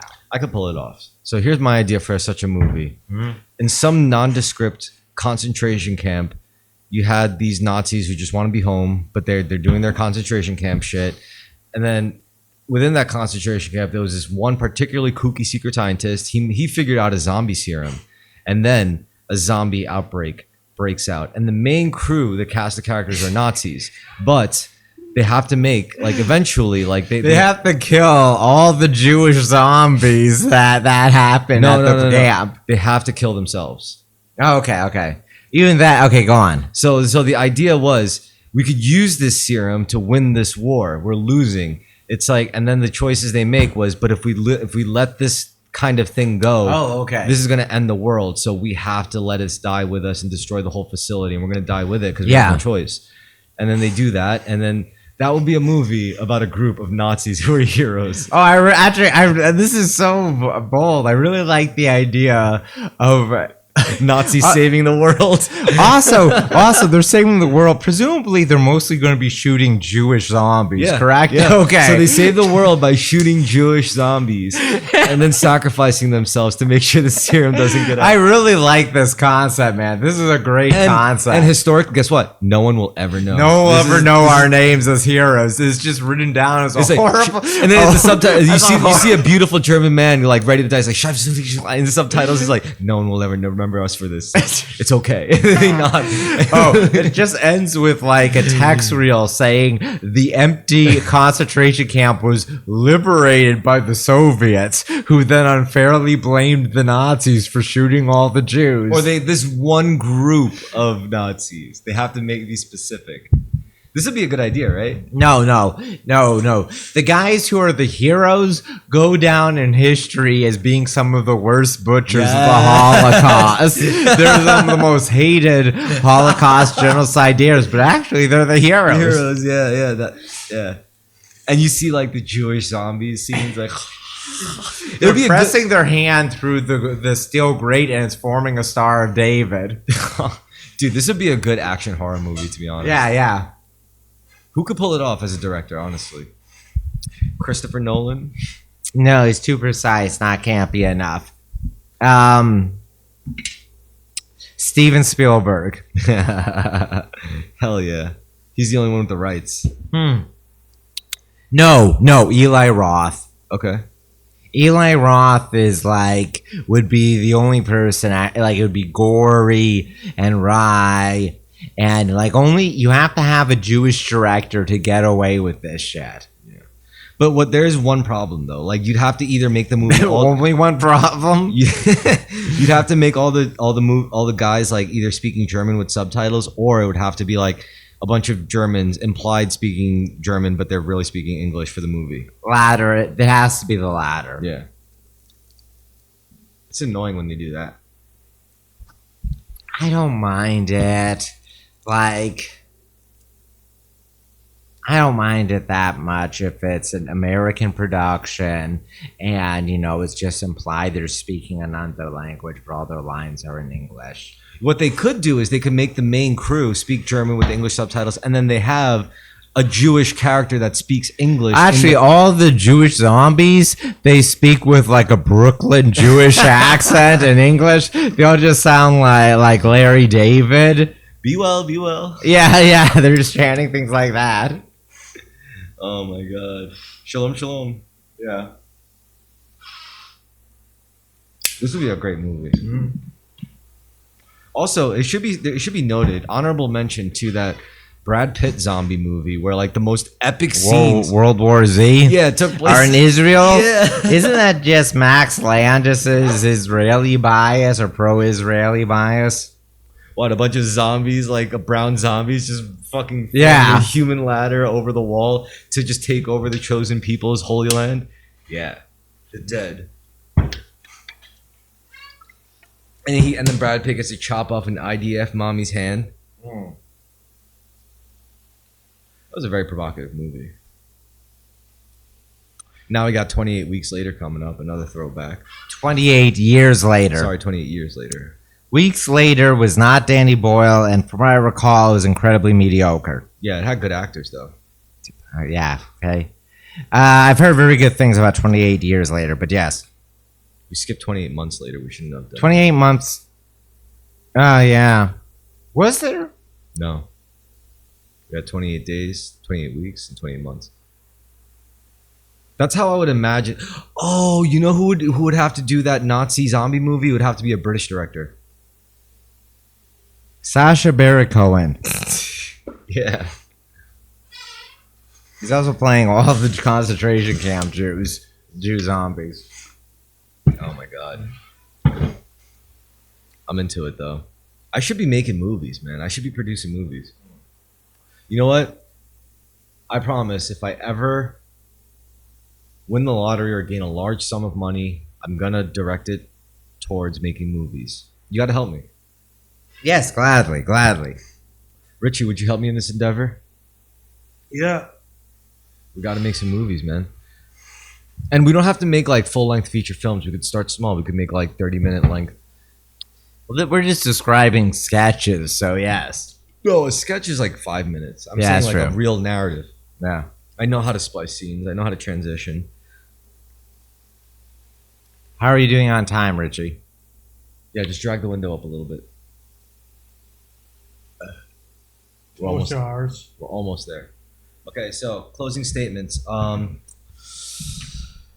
gonna have Mamdani as Mamdani. I don't know about that. I'm with Eric. Same. What about Como? Nope, fuck Como. Everyone need Como and Sliwa need to drop out and give it all to Adams. You think AOC is gonna become the first female president? She has a possibility if she defeats becoming a torta. If she puts on weight, no. She's not. She's already halfway. If losing, she yeah. made with Ozempic, if she keeps off she's weight and pregnant, Wait. What the fuck is a torta? Oh, a torta is like a fat Latina. A Latina who used to be hot and then started to get fat. So Richie, pull up Torta Latina. Okay. This should be a really fun set of results. I think so, yeah. You've seen these kind of fridge-bodied women. Look at images. Let's see what we got. You've seen these fridge-bodied women. Pretty constant, yeah. Latinas especially, more so than black women, have to really fight their body weights. Look up images. No? What is it genetic? It's Is loaded. it, It has to be genetic, man. It has to be like, really, this is, we talked before about how the age of consent. No. Torta. it's like sandwich. Oh. What? Okay, look up Urban Dictionary. Oh. That's a good Torta example. But look up She looks like she beat you up. look up. Well, she's These 5'4". Honestly, Look up Torta Latina Urban Dictionary. Yo, there's one thing I could say about these girls. They give the most amazing. Head. Yeah. Yeah, I mean they're fat and they love to eat. Fat and they love to eat, huh? A person that's always eating. Nope, never nope, go seems down. to go get full. Nope. Monica Lewinsky. Nope. Wow. Nope. Go down. Wow. Torta. Wow. I'm surprised. Why isn't? Okay. Wait. Go to page 1. A woman who's obese. A fat bitch who looks like goes down. Fat ass. Go down more. There we go. Thicker. Well. One step above gorditas What's a on the side. gorditas? Chubby. Gordita or gordo. Gordito means so chubby. they size it by like the fucking. Yeah. She's a torta. She's a gordita. She's a taco. Yeah.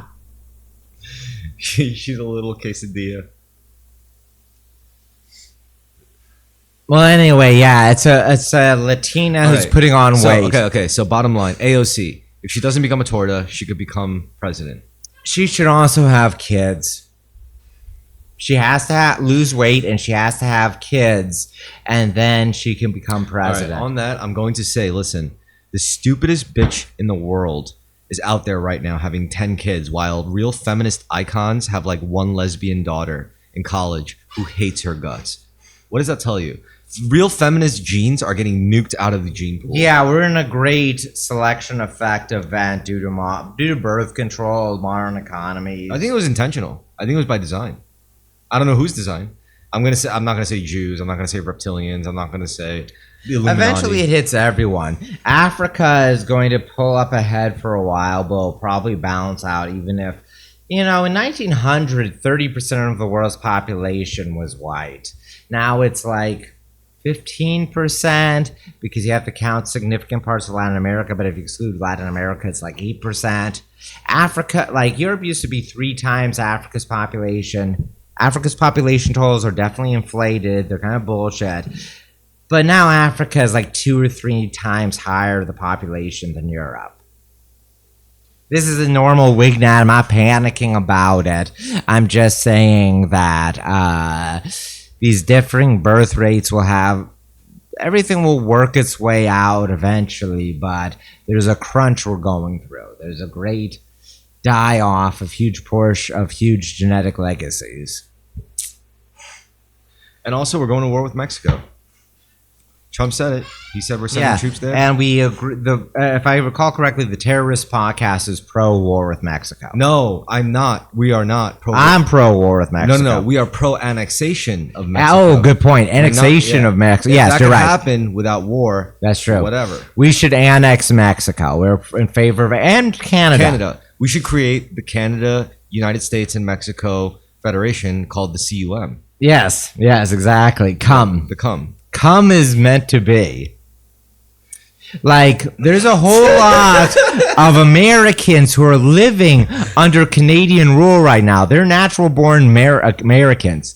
Everywhere in Western Canada except Vancouver, everywhere in Alberta and Saskatchewan, it's filled with white, red-blooded Americans who love Trump, and we need to liberate them from Ottawa's control. Yep.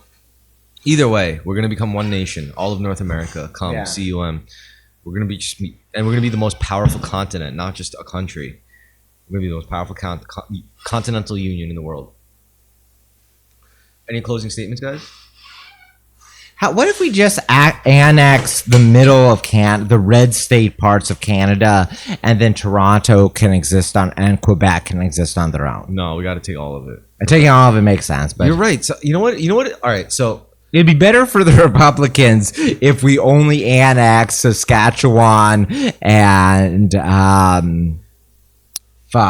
I was trying to like put my finger on New like Brunswick. what it is about Canadians, like when they talk about politics or philosophy or policy. There's no reason for Canada to exist as a country. Yeah, that's the country, but the people themselves have a certain way about them when they talk about this shit. And I was like, what the fuck is it? And I was like, I realized it's because everything they have to say is fucking so on the nose. They're like literally walking, talking young adult novels.